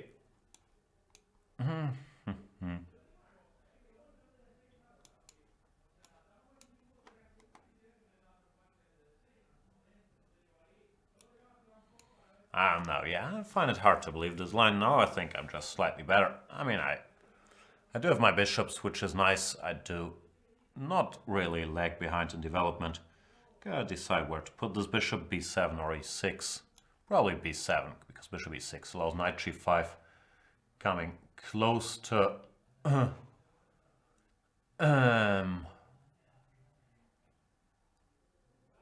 equality. He goes knight e5. I'm very confused why he's blitzing all this stuff out as if it was good, because I don't think it is, but I might be wrong. More homework to do. Knight c3.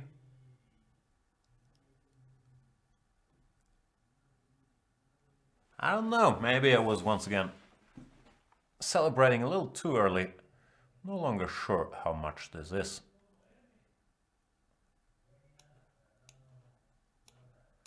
Slightly better, but yeah, not sure. Homer P asks if I'm planning to do some more chess matches.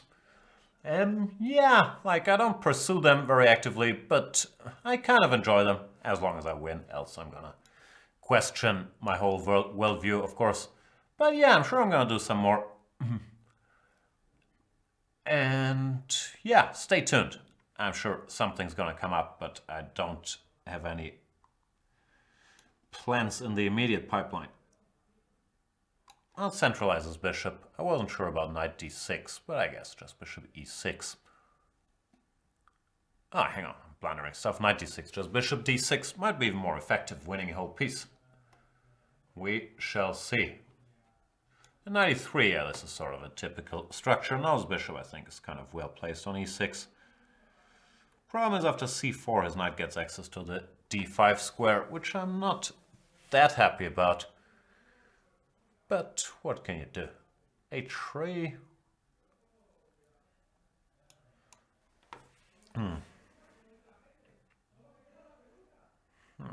I'm not very sharp. Could have taken on d1 here.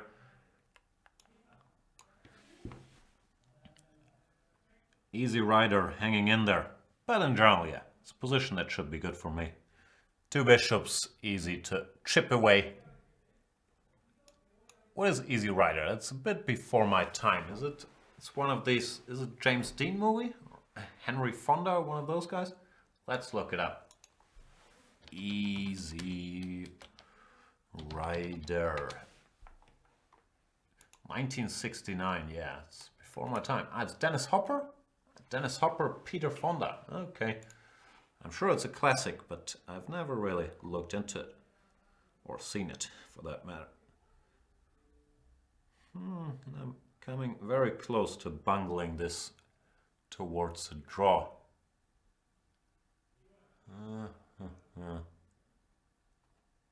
Yeah, I don't really see anything better than this, but this is not only very close to a draw, it's pretty much a draw if he takes on rook b1. Rook c1 I'm less sure about. I'll take, and yeah, this pin is not real. I can go king e6, king d5 and defend the bishop, then move my rook somewhere. And with rooks on the board, such positions are not, at the very least, not an insta draw. I think I'll get some pawns off the 7th rank in case a rook of his ever comes there. Let's say king e6, he goes rook e1 check, I go king d5.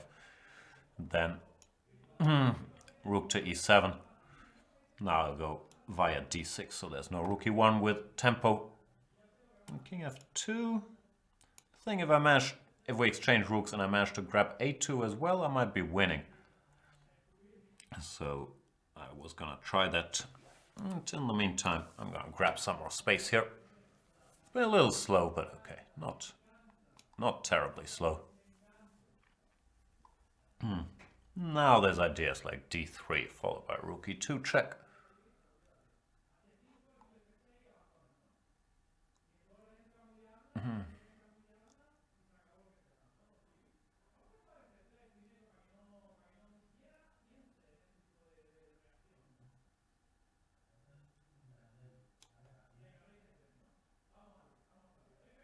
Not sure I want to go d3, but I guess I should at some moment anyway. One of my little secrets is that I'm not that good at endgames. No, I don't think it's a secret, actually, everybody knows. But I have a hard time judging. If here, for example, I can allow the exchange of rooks. Since I can't judge, I'm not going to allow it. But yeah, would be good if such things were a little more obvious to me. Then again, chess is a very concrete game and nothing is ever obvious or clear-cut. Like this decision, do you take here or not? What do I know?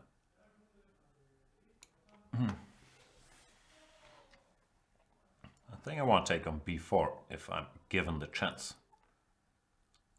And I think I'll be given the chance. It's better work.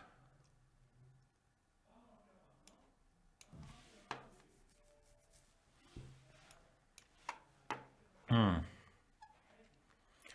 think it works.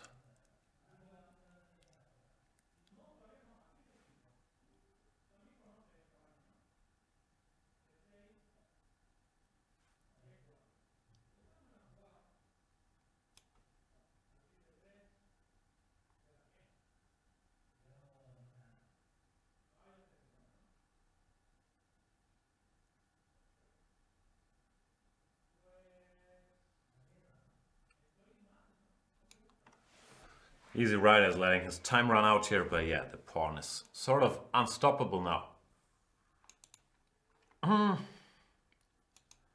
Okay, one more game, then I need my little break, and then more of the same stuff. Should convey some more energy, but sometimes there's just no energy there. Whom do I play though? Let's play against Vincent Ninway. Is that how you pronounce it? Maybe it's just Vincent. Looks like the movie discussion has shifted towards the 70s. When is Full Metal Jacket now? That might be 80s. Yeah, I like Full Metal Jacket, like everyone. I like the first half. Second half is sort of blah, but also a decent movie. So yeah, it's good stuff. Barry Lyndon I've never watched, and I will never watch. Yeah, in this line, bishop e7 is not supposed to be so critical. I've noticed some people do that, but in general, you don't know if you need bishop b7 for these, bishop e7 for these lines where the center opens, where you do need knight bd7 and often bishop b7. And often you end up in this structure, which is considered to be very nice for white. e5, knight d5, and even knight takes d5 is considered to be nice for white. Even though I'm not sure if I'm going to do that. I probably will. Why not? Normally they go cd5, but then it's bishop on b7. It's not a very active contributor to the cause. And yeah, white is just a little better in these structures. Can also go queen takes d5, of course, but that has its own set of drawbacks, or so I would hope.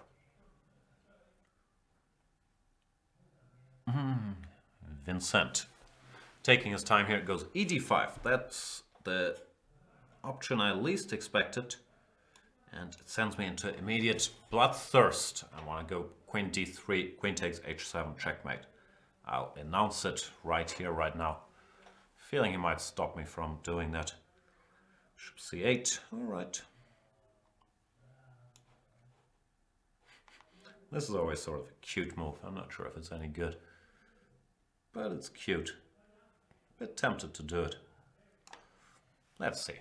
I haven't calculated anything like gh, queen d3, f5, ef, rook f6. I might be a piece down, but I was a bit tempted. The main idea is to create confusion, but also if I start with queen d3, g6, bishop h6, he has bishop f5 as an intermediate move. Well, now if he goes rook e8, which would be another normal reaction, queen d3, g6, then I can maybe play queen d2 or queen e3 or whatever, and not allow the exchange of bishops. So that was my train of thought. The train of thought will take you there. Pity he can go bishop g4, but then knight g5, and there will be blood. Which is that a good movie? No, I think I found it boring. Bishop f8, but yeah, I don't mind the exchange of dark square bishops in this structure, especially with my knight having a juicy little square on g5 waiting.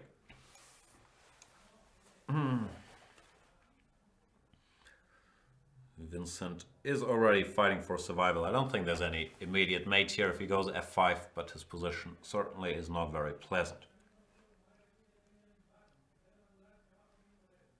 Can you guys hear Pepe in the other room? He's yelling about something. I think he's on a Skype call. I think they're playing each other and both commentating their game against each other, against DBs or one of our other Spanish friends.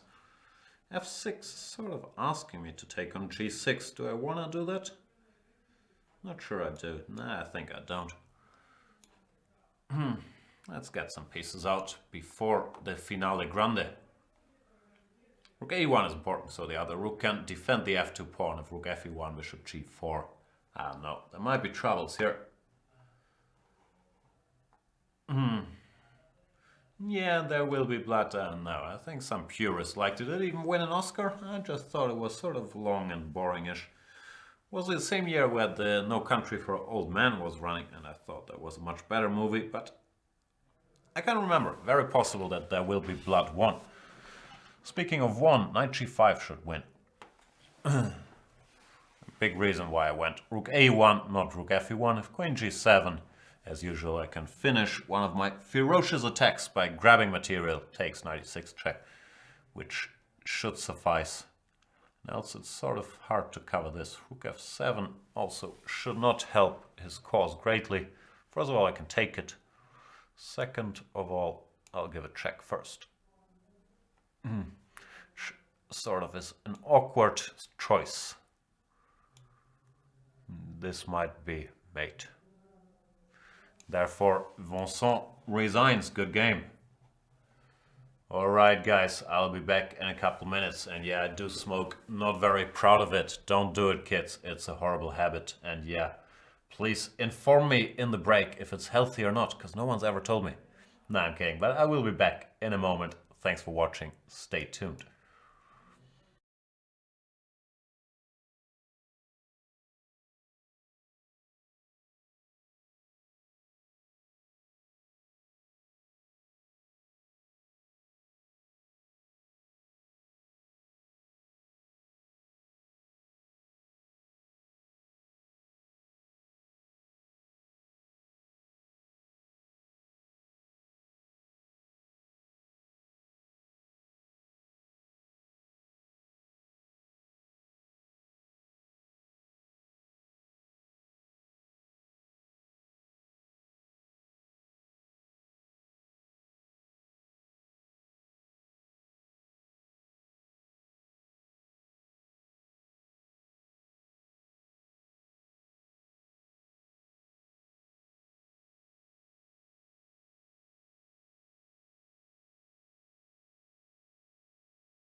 Welcome back, boys and girls, to the last hour of the Chess 24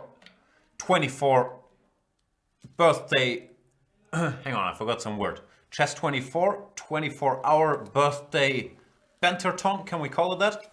I believe we can. It's time for some caffeine. Shout out to all the other companies that produce cola. I'm sure they're all excellent, but that's what I found. Let's play someone. But whom? Maybe.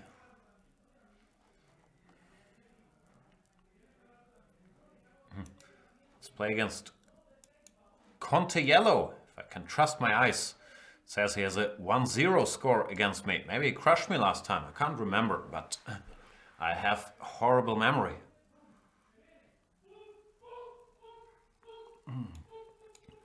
Pep is yelling boom, boom, boom in the other room.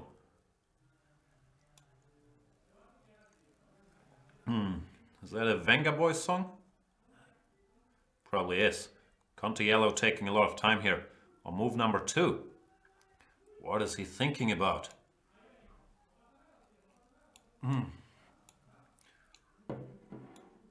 E6, strange move.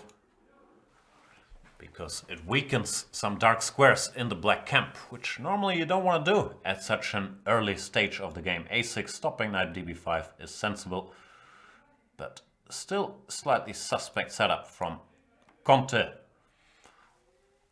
Knight c6, let's get the bishop out. Is that losing material? Should not blunder too much material too early. Knight d4, yeah, that's risky. Okay, I'm gonna have to be more humble. Eat some more humble pie. The point is now if he takes knight d5, then queen d2, and white is just better, because this knight is covered. I'm guessing he's gonna try to trick me, play some queen a5 or whatnot.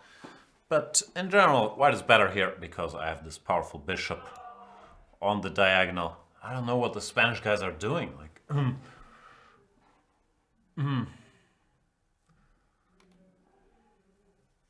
Lowly Pawn is asking for a new opening clinic on the Thailand Open. Yeah, let's see how things go. Could do another one of those. I haven't checked if it was popular or not. But yeah, why not? Queen f6, what's going on? Give me that. Conte Yellow mixed something up here. Let his knight en prise.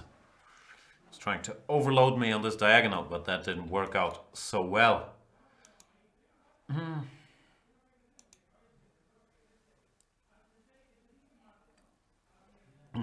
No, I don't want to advertise any tobacco brands. They're all terrible. So I'm not gonna answer which one I smoke.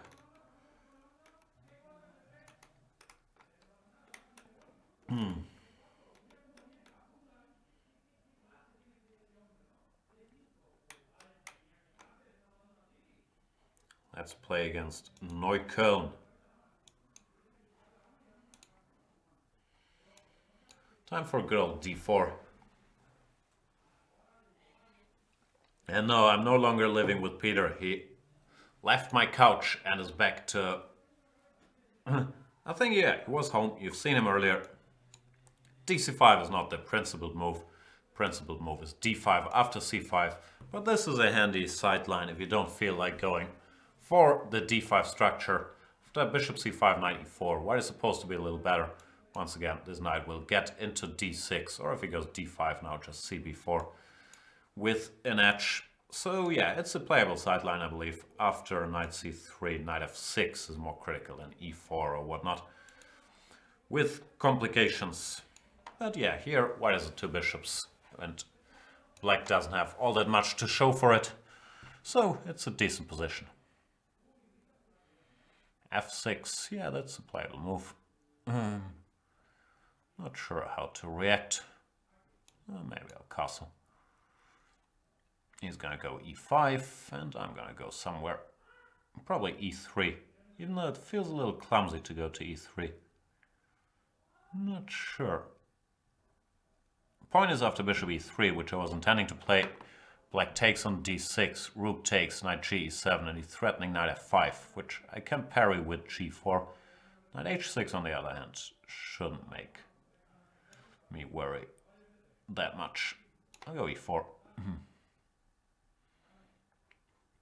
Knight f7. Now that was his plan to cover that square. Okay, now I'm just a little better. With no particular problems, so can't complain too much. I think I'll provoke a6, just in case. Could be useful later on to have these dark squares a little weakened. And just to be annoying, I'll go bishop c7. Will I? Nah, no real point. Just centralize the rook, see what he's up to. Black is solid, but white is a bit better. Now he goes a6. Where do I want my bishop? Maybe all the way back. Now that I've played rook e1, bishops are long-range pieces, so they can do damage from afar, which is a big advantage they have compared to knights. Now this is sort of tempting. I'm not sure if it has any particular point, but it just looks like a nice little move to annoy him. Oops, that's not a legal pre-move. That's a legal pre-move. I want to go knight b3, but after d6 I'm not sure how much I've achieved. Maybe I haven't achieved all that much anyway over the last couple moves. I've just been messing around, but I'm still a little better.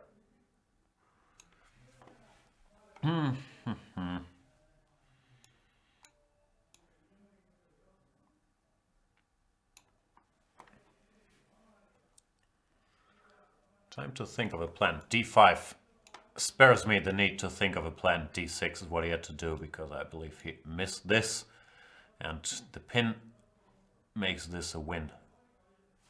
Some excellent rhyming.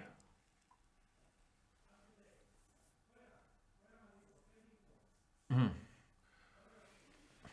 glad to hear that the bathroom extractor fan is fixed. Congratulations, Dover Beach. That must have given you some anxious moments.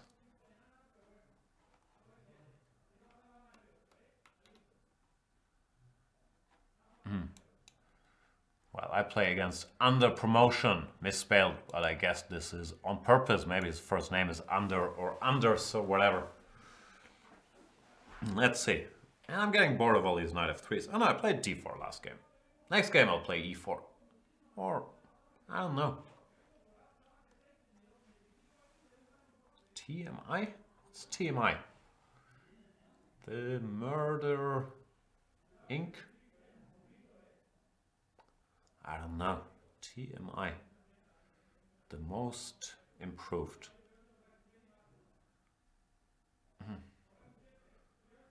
Trouble Mississippi Investigations. Looks like Under Promotion is not around, which is a pity, but I think I'm set to auto queen anyway, so it was probably a bad time to play him, and I'll find someone else.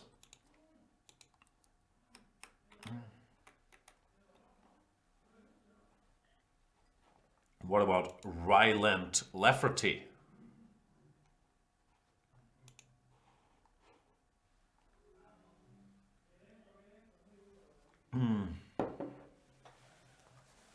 Goes e4. What are e4s today? I haven't played the modern for a couple games.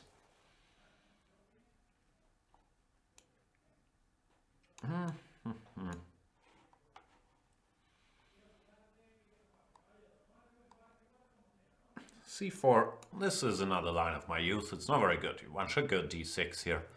But when I was a kid, I was playing this, trying to put a knight to d4. The problem is, yeah, it doesn't work for various reasons. One of them is that even this structure, after knight takes d4, e takes d4, is much easier to play with white.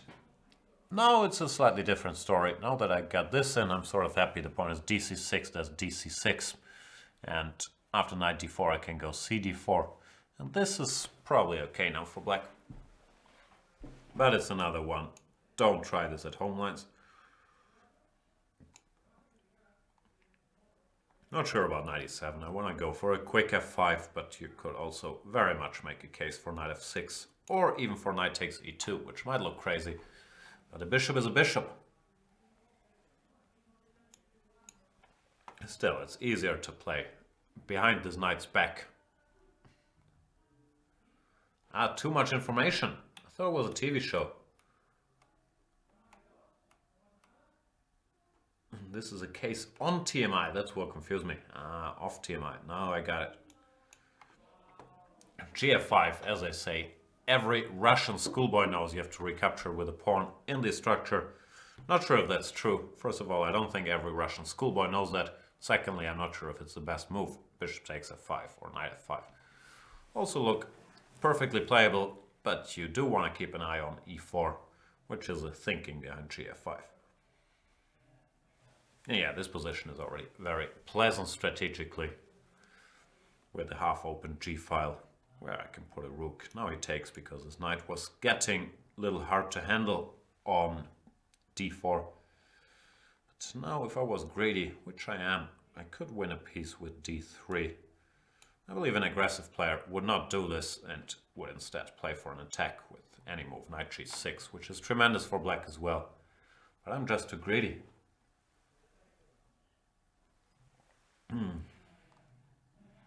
People want to push me to 2500. Yeah, I'm not sure where I'll hit rock bottom. Might be 25, might be 2300. I still have a feeling I'm better than my current rating, but you gotta prove it. Can I pre-move this?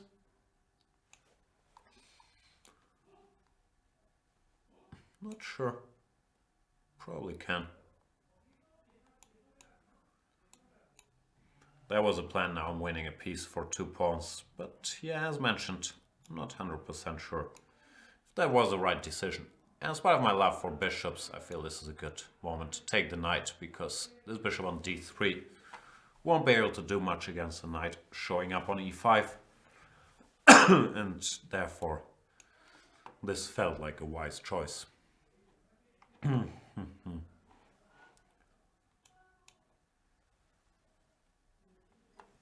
Yeah, this game is pretty much over.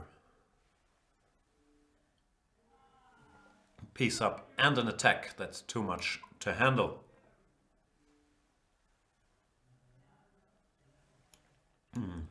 Sorry, R and Lafferty, that's a true family fork from f3. And there was that. But yeah, this line is not very good. This knight c6, knight f3, e5, even d5 is better for white. Oops.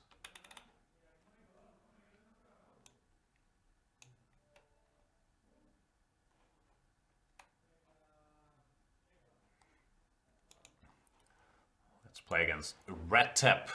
Not to be confused with Ratatatap. Red Tap 81. Goes e4 again. Running out of openings. c3. The most boring Sicilian. But actually I tend to be happy to see it, because in this structure there's plenty of potential to play for a win. The system I play with d6, e6 is both solid and, however you want to call it, dynamic. So normally when I'm playing black and I'm playing for a win, therefore employ the Sicilian, I'm kind of happy to see people go to c3.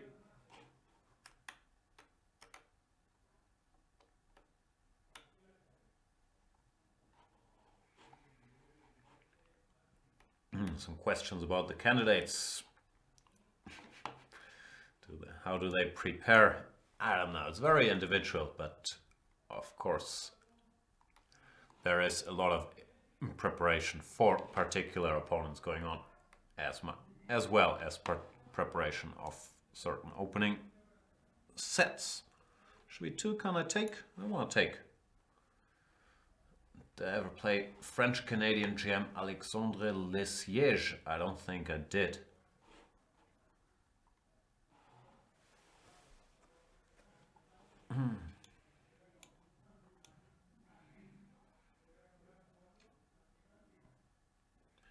Can anything too bad happen to me if I grab this pawn? I don't see it. He shouldn't be thinking about bishop f4, because that just loses a piece after both knight f3 or queen c3. So I'm not sure what he's thinking about. d5 is forced. And yeah, I still believe. What's this? I have a knight. I'm gonna keep it. Confusing. Knight is a knight. But I still believe after d5, queen e5, there was nothing. Ron is asking about my LA trip. Yeah, I enjoyed it there. No, I don't think I went to Santa Monica. Spent a lot of time in Glendale where I had this camp teaching some US juniors, which is a lovely neighborhood. Where did I go? I went to the Comedy Store, I went to Clippers game, and I spent some time at my friend's place in Downey. So no, we didn't end up going to Santa Monica Pier. I didn't do all that much touristy stuff, but I had a very good time. I'm sure I'll be back. I do like the States, as you can probably tell, since 100% of my pop culture references are from the US&A. As for the game, I'm a clear piece up, so yeah, there's not that much to say, really. Piece is a piece. Without this knight, I'd be slightly better, but with this knight, I'm seriously better.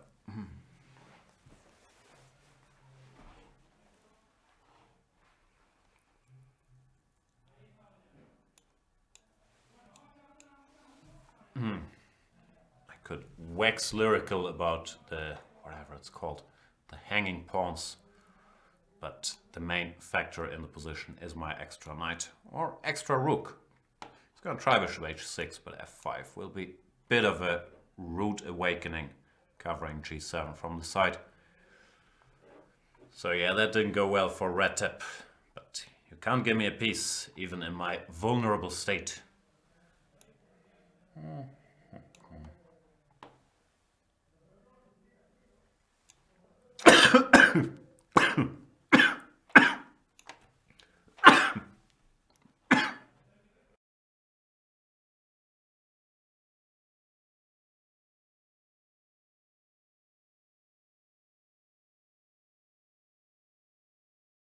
Sorry about that, swallowed some Coca-Cola. Maybe it's time to loosen my tie a little bit. It's the middle of the night on a Wednesday, right? How formal can you be? And yeah, the yelling in the background are the Spanish guys. This looks sort of less good. Or mainly Pepe, they're playing each other, I believe, and talking on Skype about it. Mainly yelling, getting very excited about stuff. It's the Spanish way of life. Skyping, playing chess, not necessarily, but the yelling. Let's play against Rucksack 2. It's one of the words taken from the beautiful German language, rucksack, even though I say backpack.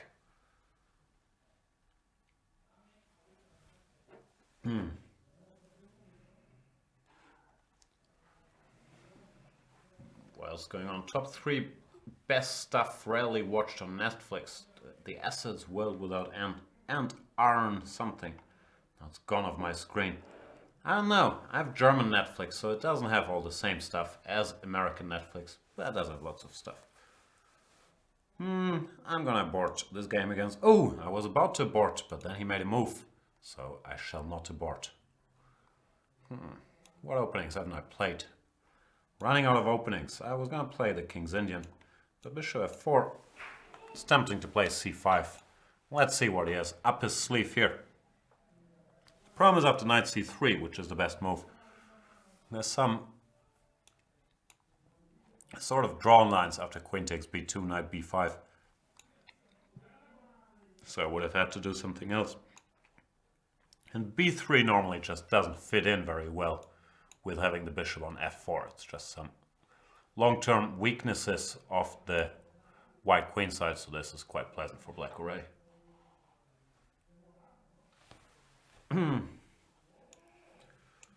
Don William is asking if there's going to be another handicap Banter Blitz. Yeah, we can certainly do that. And I'm not sure if there is a list of upcoming...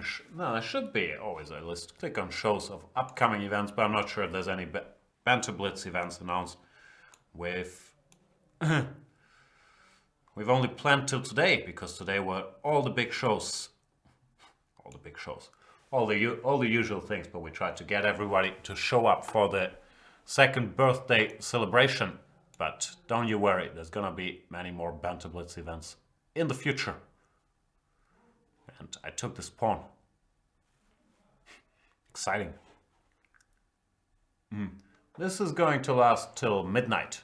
24 hours of birthday. So midnight is in my time, which is, I guess, Central European time. It's gonna last another 40 minutes, is probably the accurate way to say it. Time to get some pieces out, and then peace out.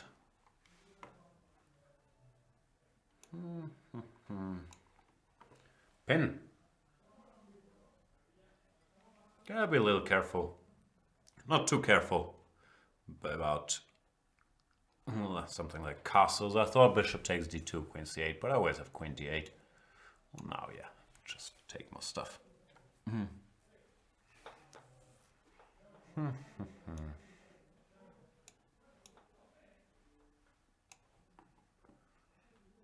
Gimme, gimme, gimme.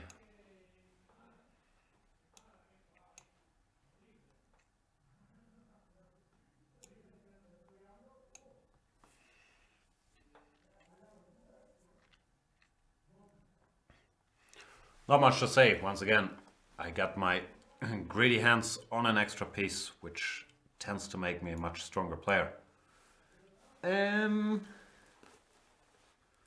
Will Chess24 cover Grinko Open Games? I would guess so, yeah. It's during the candidates, so our main focus will be on the candidates tournament, but I'm sure we'll find a way to embed the games, that's for sure.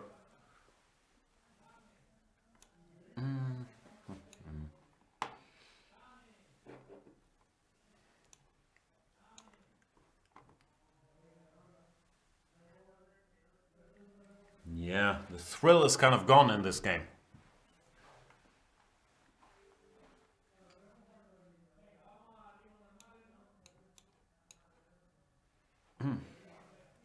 And Rucksack 2 resigns.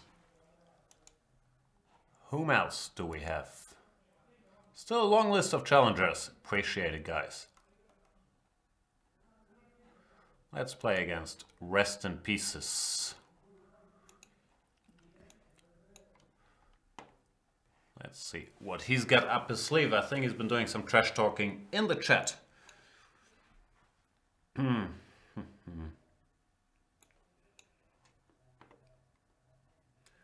C5. Okay, how do we do this? I guess another Maroczy grind. Can never have enough Maroczy grinds.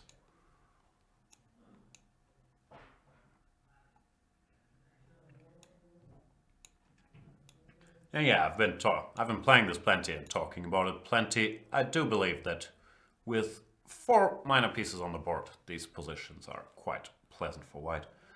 Still, I never know how to arrange my pieces and all that, but overall, I'm very comfortable in these structures. Rook b1 is just a precaution getting out of this diagonal, not strictly necessary, but I want to play b3, then f3, then get my bishop out, put my queen on d2, and see what happens. In general, yeah, it's tough for black, even though he has space for all his pieces right now, to do something constructive long term, because of the structure.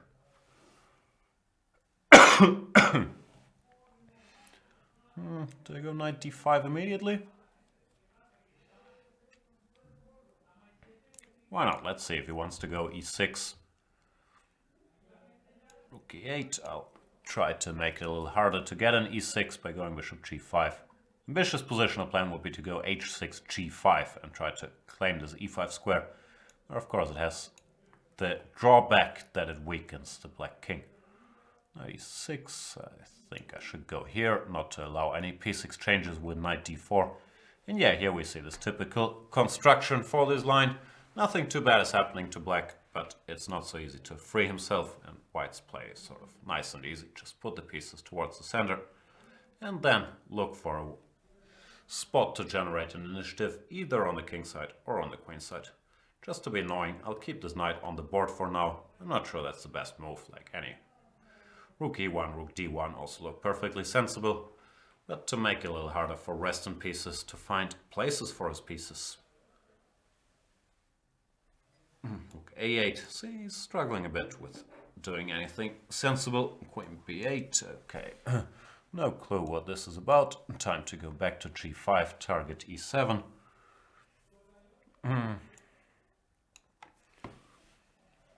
Yeah, back and forth, and the first signs of panic, f6, seriously weakening his construction, followed by e6.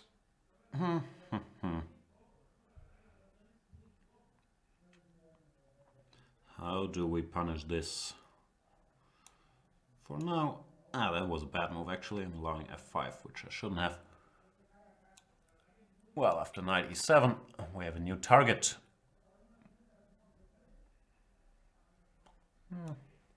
Okay.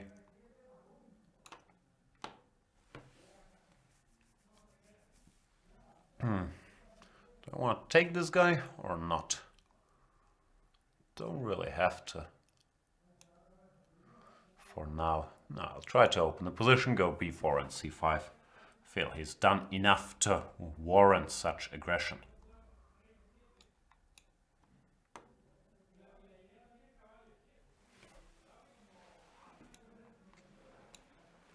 Yeah, my pieces are quite nicely placed for this. It's not a turn of events, but it's a... I don't know how to call this. Won't be pretty.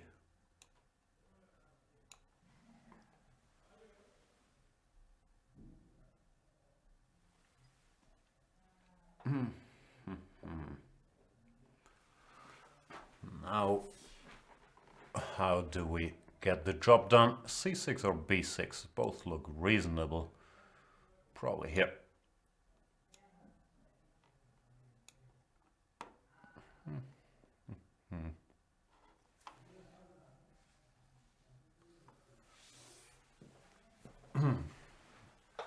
Yes, if bishop e3 position is better placed than the knight e3 position. It depends.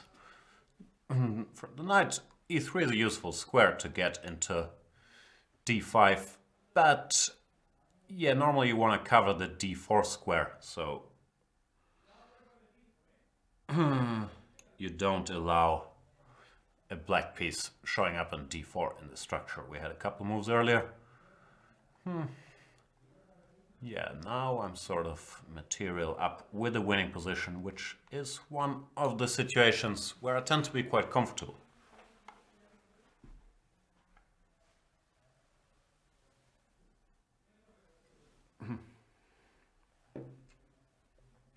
Don't see a checkmate yet, but yeah, I'm lots of material up, and that's really... My pieces are sort of controlling the situation.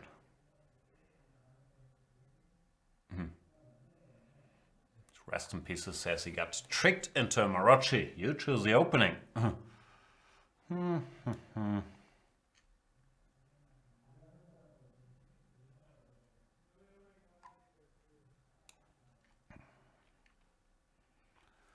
No, feels a little cheap to cash in already.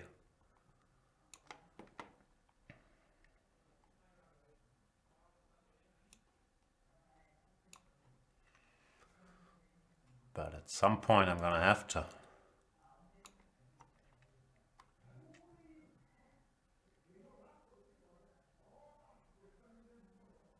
The point is queen d6, bishop f7, and then take the queen.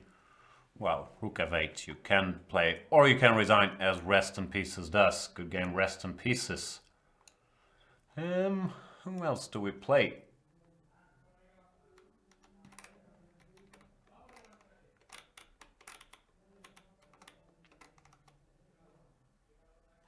Let's play against Miktal. I don't think I've ever played Miktal either. For a little e4. Sicilian. Let me try an open Sicilian. a6 here. Can you do that? I guess you can. And since we're on it, why not a little more Maroczy practice for all of us? This is becoming sort of a theme tournament. Rule number 1, don't allow this knight to jump onto d5 with tempo. Not sure if it already does damage. Rule number 2, don't allow it to jump into b6 with tempo. Sorry, Miktal, this one does damage.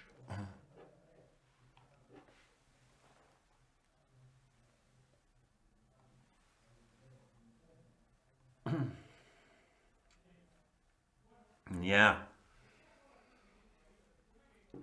It's over before it began, which I'm sure are the lyrics to some horrible song. Even though it's not over till it's over, it's kind of over. And this night has been doing a lot of good work. Eating many things.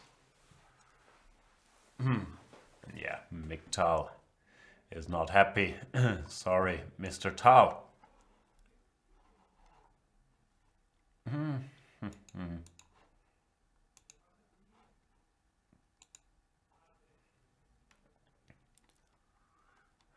Who's next? Yeah, I'll wrap up playing some guys I've never played, like Chase File. Sounds like Case File, but not quite. And I'll work on my tie. This is one of my favorite ties, but I think it's one I accidentally, let's call it accidentally, threw into my what's the word? Dry cleaner? It's not dry cleaner. Washing machine? I don't know the correct term. Anyway, shouldn't have been washed. And now it feels a little funny. And yeah, I'm scared of all of you. Chase File doesn't seem to be there. And I do appreciate that I have lots of challenges as usual. Apologies, I can't play everyone, but I'm trying to play as many as I can. And we're trying to give as many of you the chance to play someone, because yeah, we've just been streaming for pretty much 24 hours in 2 languages. So I'm sure we got to play against lots of people. And I'm looking for the ones that did not get a chance yet. Oh, I didn't play my dear friend Just Flash, who likes to ask very creepy questions. Let's see if we can ask him some creepy questions on the chessboard. Oh, is this some strange handicap challenge? I said those were fine, so whatever. Missing the pawn on f7, alright.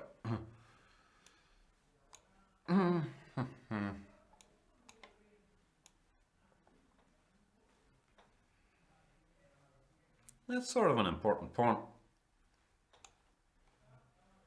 But what are you gonna do?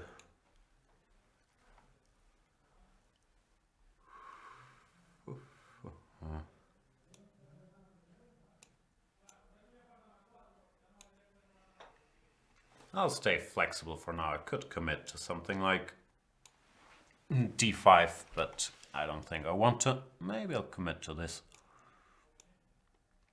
Losing some more material, but what to do? Looks like he's playing very, very quickly. And why not?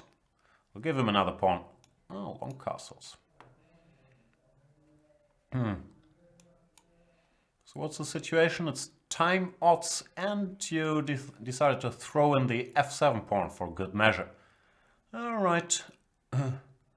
2 pawns down, but I do have some initiative, so not too terrible.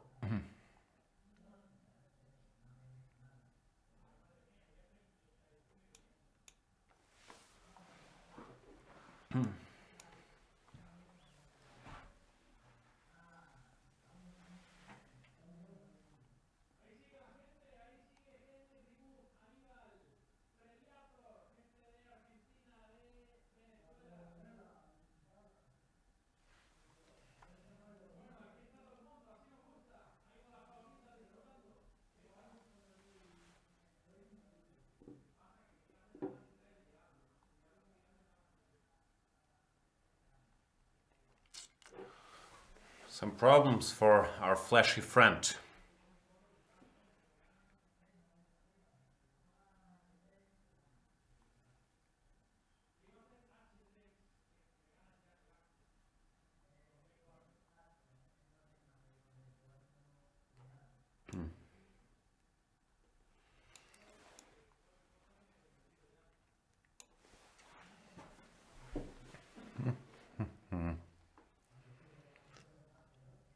Not sure, I could have gone c5, but I didn't want to allow bishop to b5. And obviously I didn't want to exchange queens. Knight d4, just keep this bishop on this diagonal. and see what happens. Now put a rook on b8. Queen a4 is also in the air, so I should have pretty good play here. Not sure which rook to put on b8. Probably the a rook.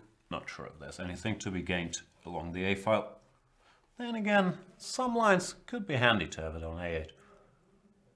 Could come in handy even. We shall find out. I'll take this. What's going on here? Am I almost blundering my queen? c5, bishop b5, and queen a2. Still got some squares, it looks like.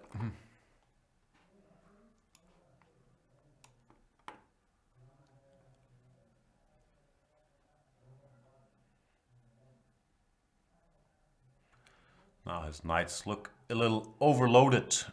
Hard to keep them both. We'll see.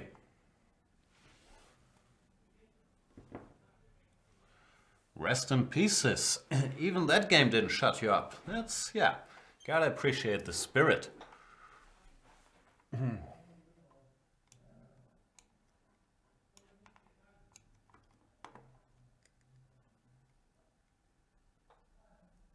Not sure if appreciate is the word. Gotta admire the spirit. Here I'm kind of winning, but yeah, still gotta pay some attention. Also, because I didn't start the game with a lot of time, but 142 should do.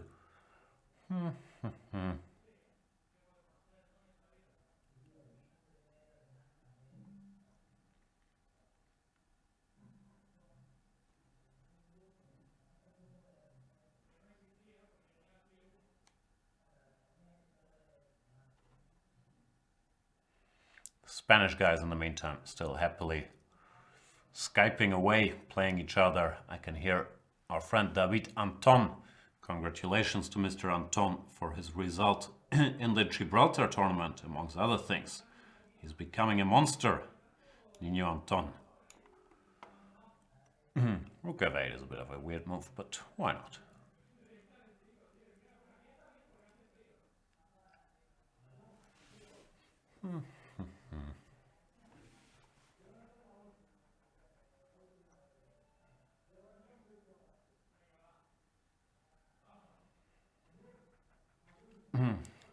A3.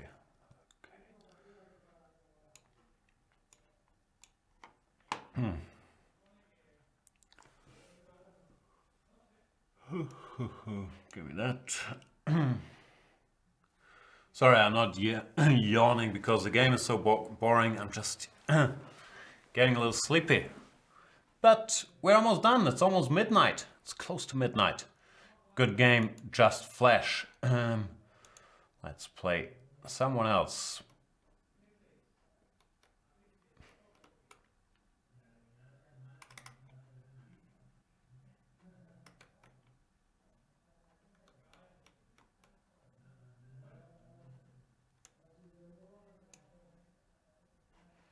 Mr. Camille C.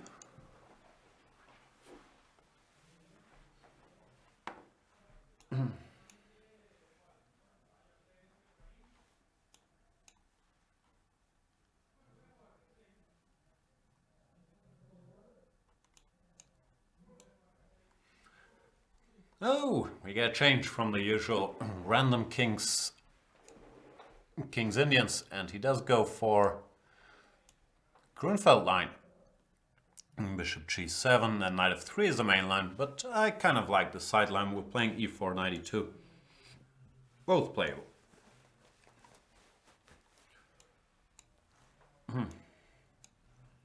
This is our theory, e6, and either knight bc3 or knight ec3 are en vogue.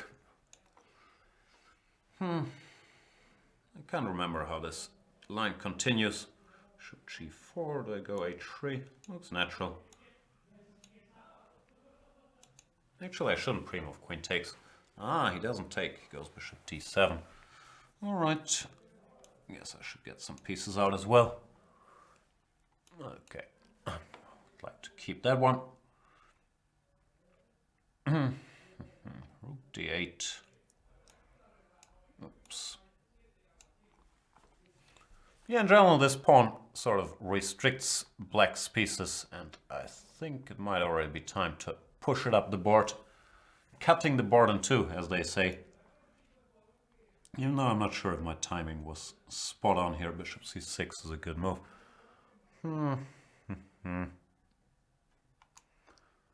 Yeah, I might have slightly bungled this.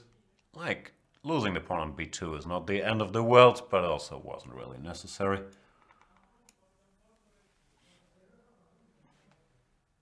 I'm not sure why he took with the bishop on d5. I think he should have taken once and then taken on b2, because now b7 is gonna fall, and that's bad news for black. Or I would guess it is. Knight b4, queen f3, and something bad should happen. Or good, if you're on my side of the board. Queen e6, that's more cautious.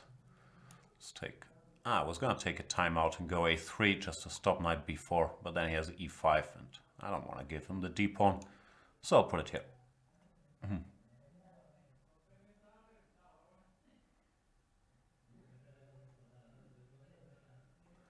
c4, I guess it's time for excessive greed once again. Not to be confused with Assassin's Creed. Me, I just want to take things.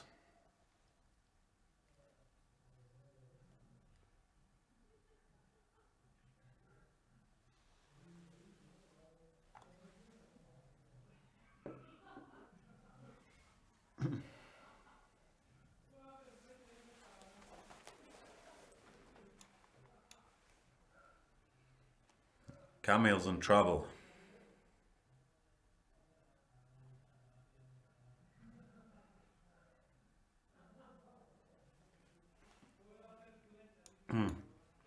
Yeah, the whole rating situation of mine is kind of sad, but I'll get it back up, don't you worry.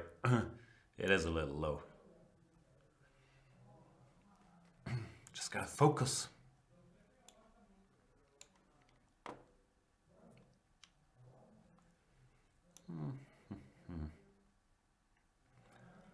How to finish this one here.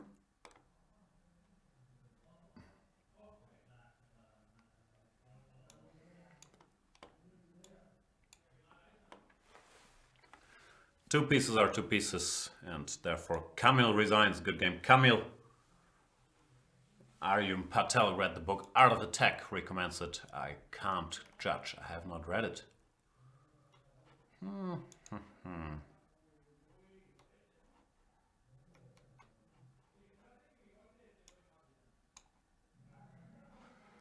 I'll play against Ambitious Pawn. Looks like I've never played against Ambitious Pawn. See what he's up to.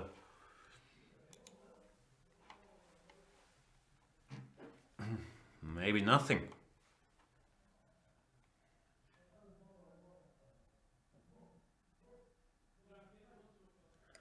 Or he might not be around.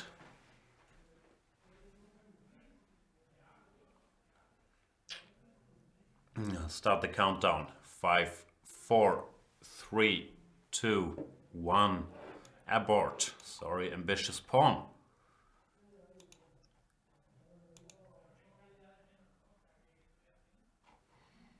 Then what about Not So Deep Mike? Not sure what that username is supposed to tell us. Is it his calculation? Or something else? What can I do? Let's play Grunfeld. Haven't played Grunfeld for a while.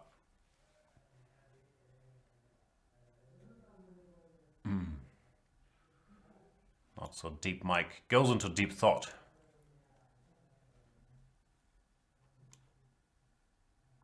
Bishop d2.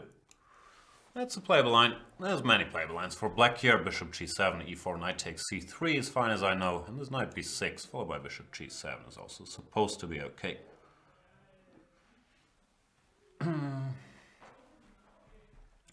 Goes e3. Bit passive, but fair enough.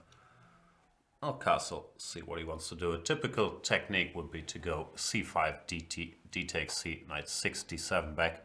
That's a little less enticing with his bishop staying back home. But now that he's played bishop d3, c5 is sort of a no-brainer, since after dc I can take on d3. Maybe it wasn't a no-brainer because e5 was also interesting, but it made c5 stronger, let's say.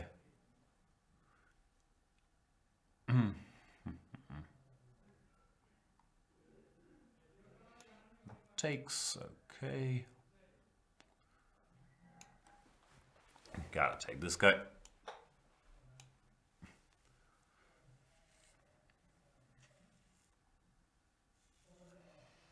Goes queen e2. Since I can barely keep my eyes open, I will go for the endgame, even though I have a feeling this was not necessarily the best choice. Also, why am I so tired?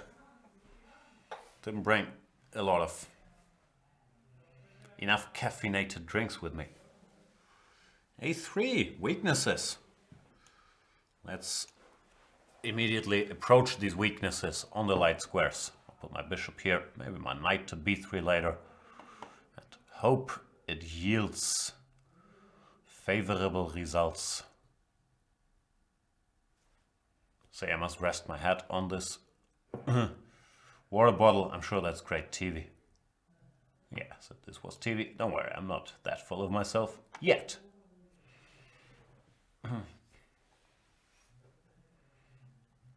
King d1, not so deep. Mike is under pressure, but it might not be so decisive yet. Mike. Nah, I kind of like your king standing between your rooks to keep them uncoordinated. There you go.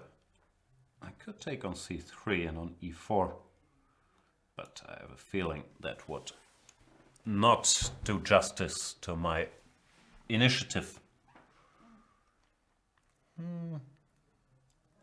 Knight d5, one has to think a bit, and then probably e6, and if knight takes b6, rook a6, and this knight does not have any great squares. Goes to e1, but now I can just keep creeping in. Or hang on, knight b3, knight d3. Can take on a1, but do I want to? Or does knight c4 just win more easily? Maybe this is easier. Oh no, I should have gone knight b3. Oh, that was madness. But okay. Still winning, so I shouldn't whine too much, but knight b3 was better.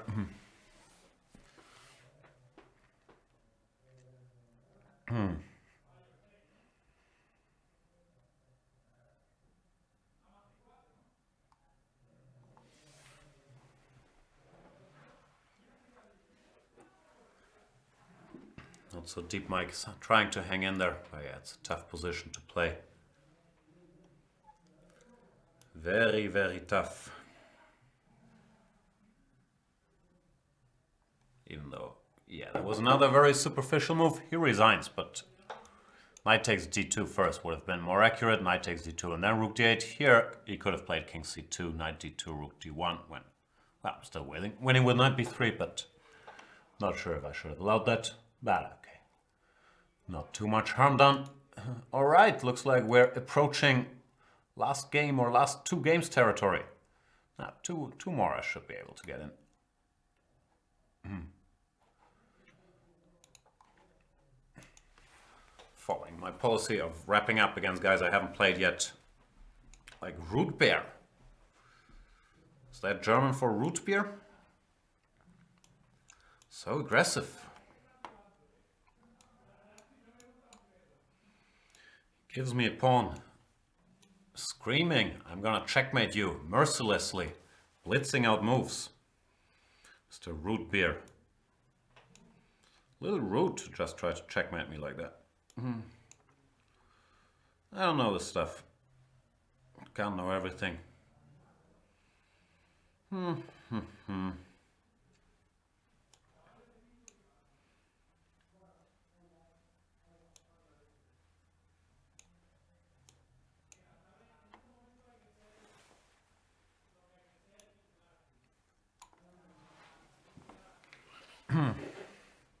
Not sure why I gave him that bishop. I'm not playing well.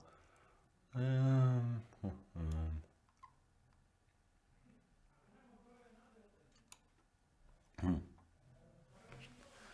All this confidence confused me. Why is Root Bear so confident?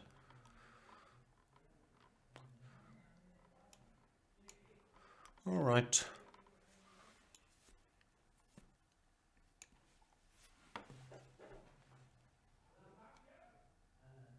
If 95, I want to go Rook D1. Pin him. That is more or less the extent of my thoughts at this point in time. Goes Queen D7, fair enough. I still want to go Rook D1? Guess so. He probably wants to checkmate me with Bishop H3. I don't really see a checkmate.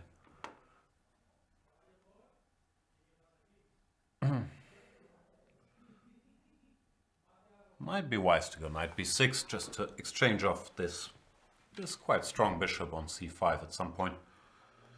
We'll see how it goes.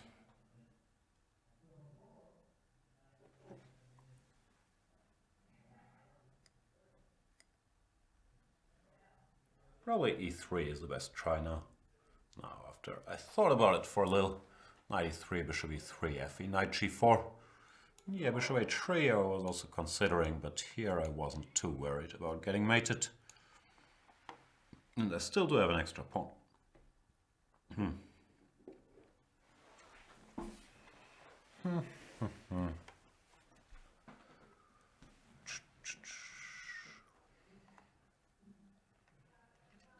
Seems like he's still very motivated about this mating thing. Rook E5.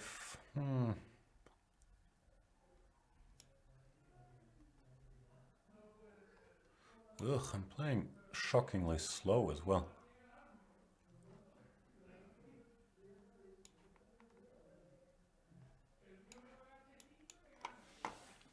That was weird, just randomly thinking for hours without coming up with anything sensible. But such is life sometimes. Anyway, gotta speed up and get the job done here against Root Beer.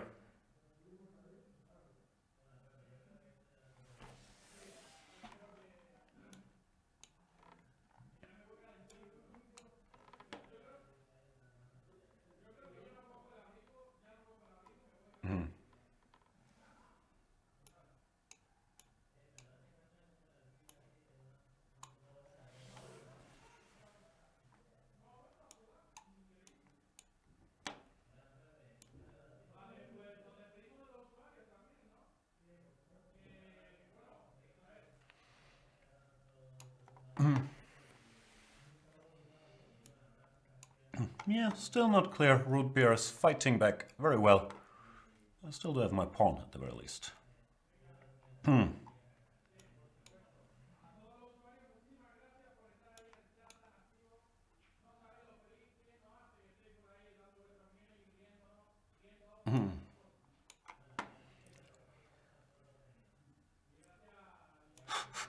Just blundered that. That's, yeah. Really ringing the bell, saying, it's time to quit, Jan. If you blunder pieces in one move, that's normally not a good sign. Oh boy. Oh boy. That's just sad.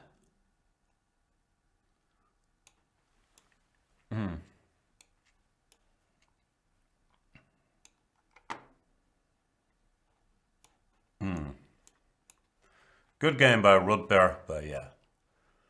Sad game by me. I'll resign. Nice game, sir. Oh, that was bad. Alright, last game of the night. Let's close on a higher note. Or probably not, more whining. I'll play against Arjun Patel. Oh, is Cleveland? Who's Cleveland playing tonight? No, I'm gonna root against them. I think I'm too sleepy to watch the game, but I'll check it out.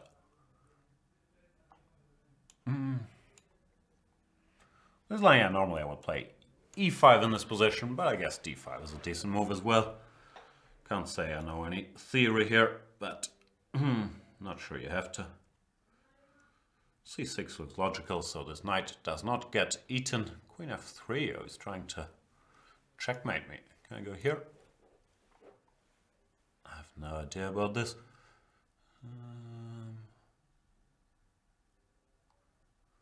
Maybe it's all theory. Don't know. Can I go here?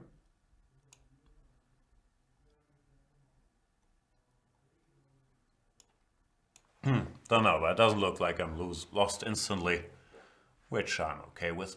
h3. Guess I should try to get my pieces out that way, since the bishop is already on e6. The other way is not allowed. Yeah, no clue what's going on. Roughly equal position.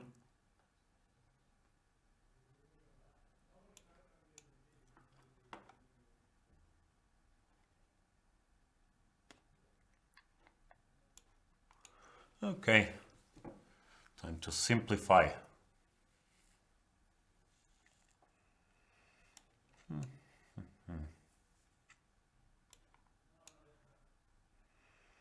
The less pieces left on the board, the less I can blunder. Nah, I'm not sure yet when my next Banter Blitz is gonna be. Probably next week. I'm not sure I'll get one done this week. A lot of stuff to do. But stay tuned, check the schedule once in a while. Probably, yeah, I think I can do one next Monday, next Tuesday, one of those days. What's going on here? Queen e3, good move. Does he want to go c4? Let's find out. He wants to go f4. That's bold. I was planning to blunder a piece again with knight e4, but probably should not do that. Oh boy, I can't think anymore.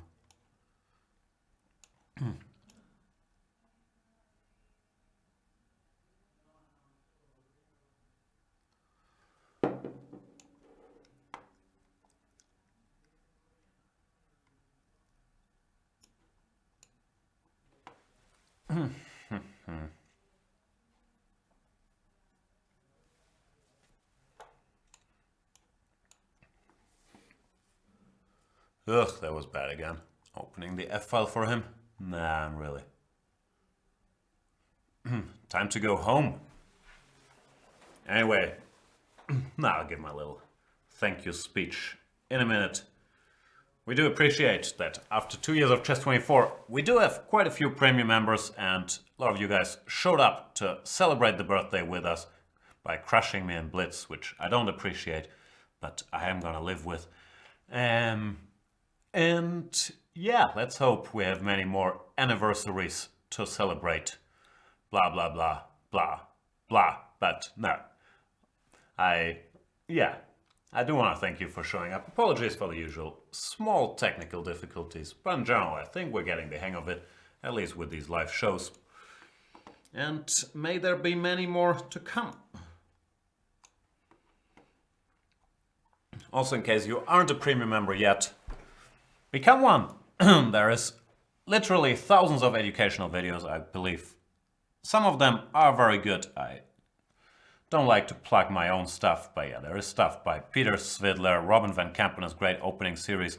Matthew Sadler has some very good series, in case you haven't seen those yet, on chess strategy and just general thoughts on chess. I found those very instructive. Vishy Anand, the world champion, former world champion, but has contributed. Many others have. Hu Yifan, and so on and so forth. So yeah, check that out. Here we have a rook ending. I have no clue about rook endings, but a wise man once told me that you should centralize your king in endgames. So I shall try to do that and then see what happens. Not sure which center this king is going to, but I guess if it can make it to g3, lay its greedy eyes on the g2 pawn, that's probably a pretty decent location. Now, how do we win this? Let's push some pawns a little up the board.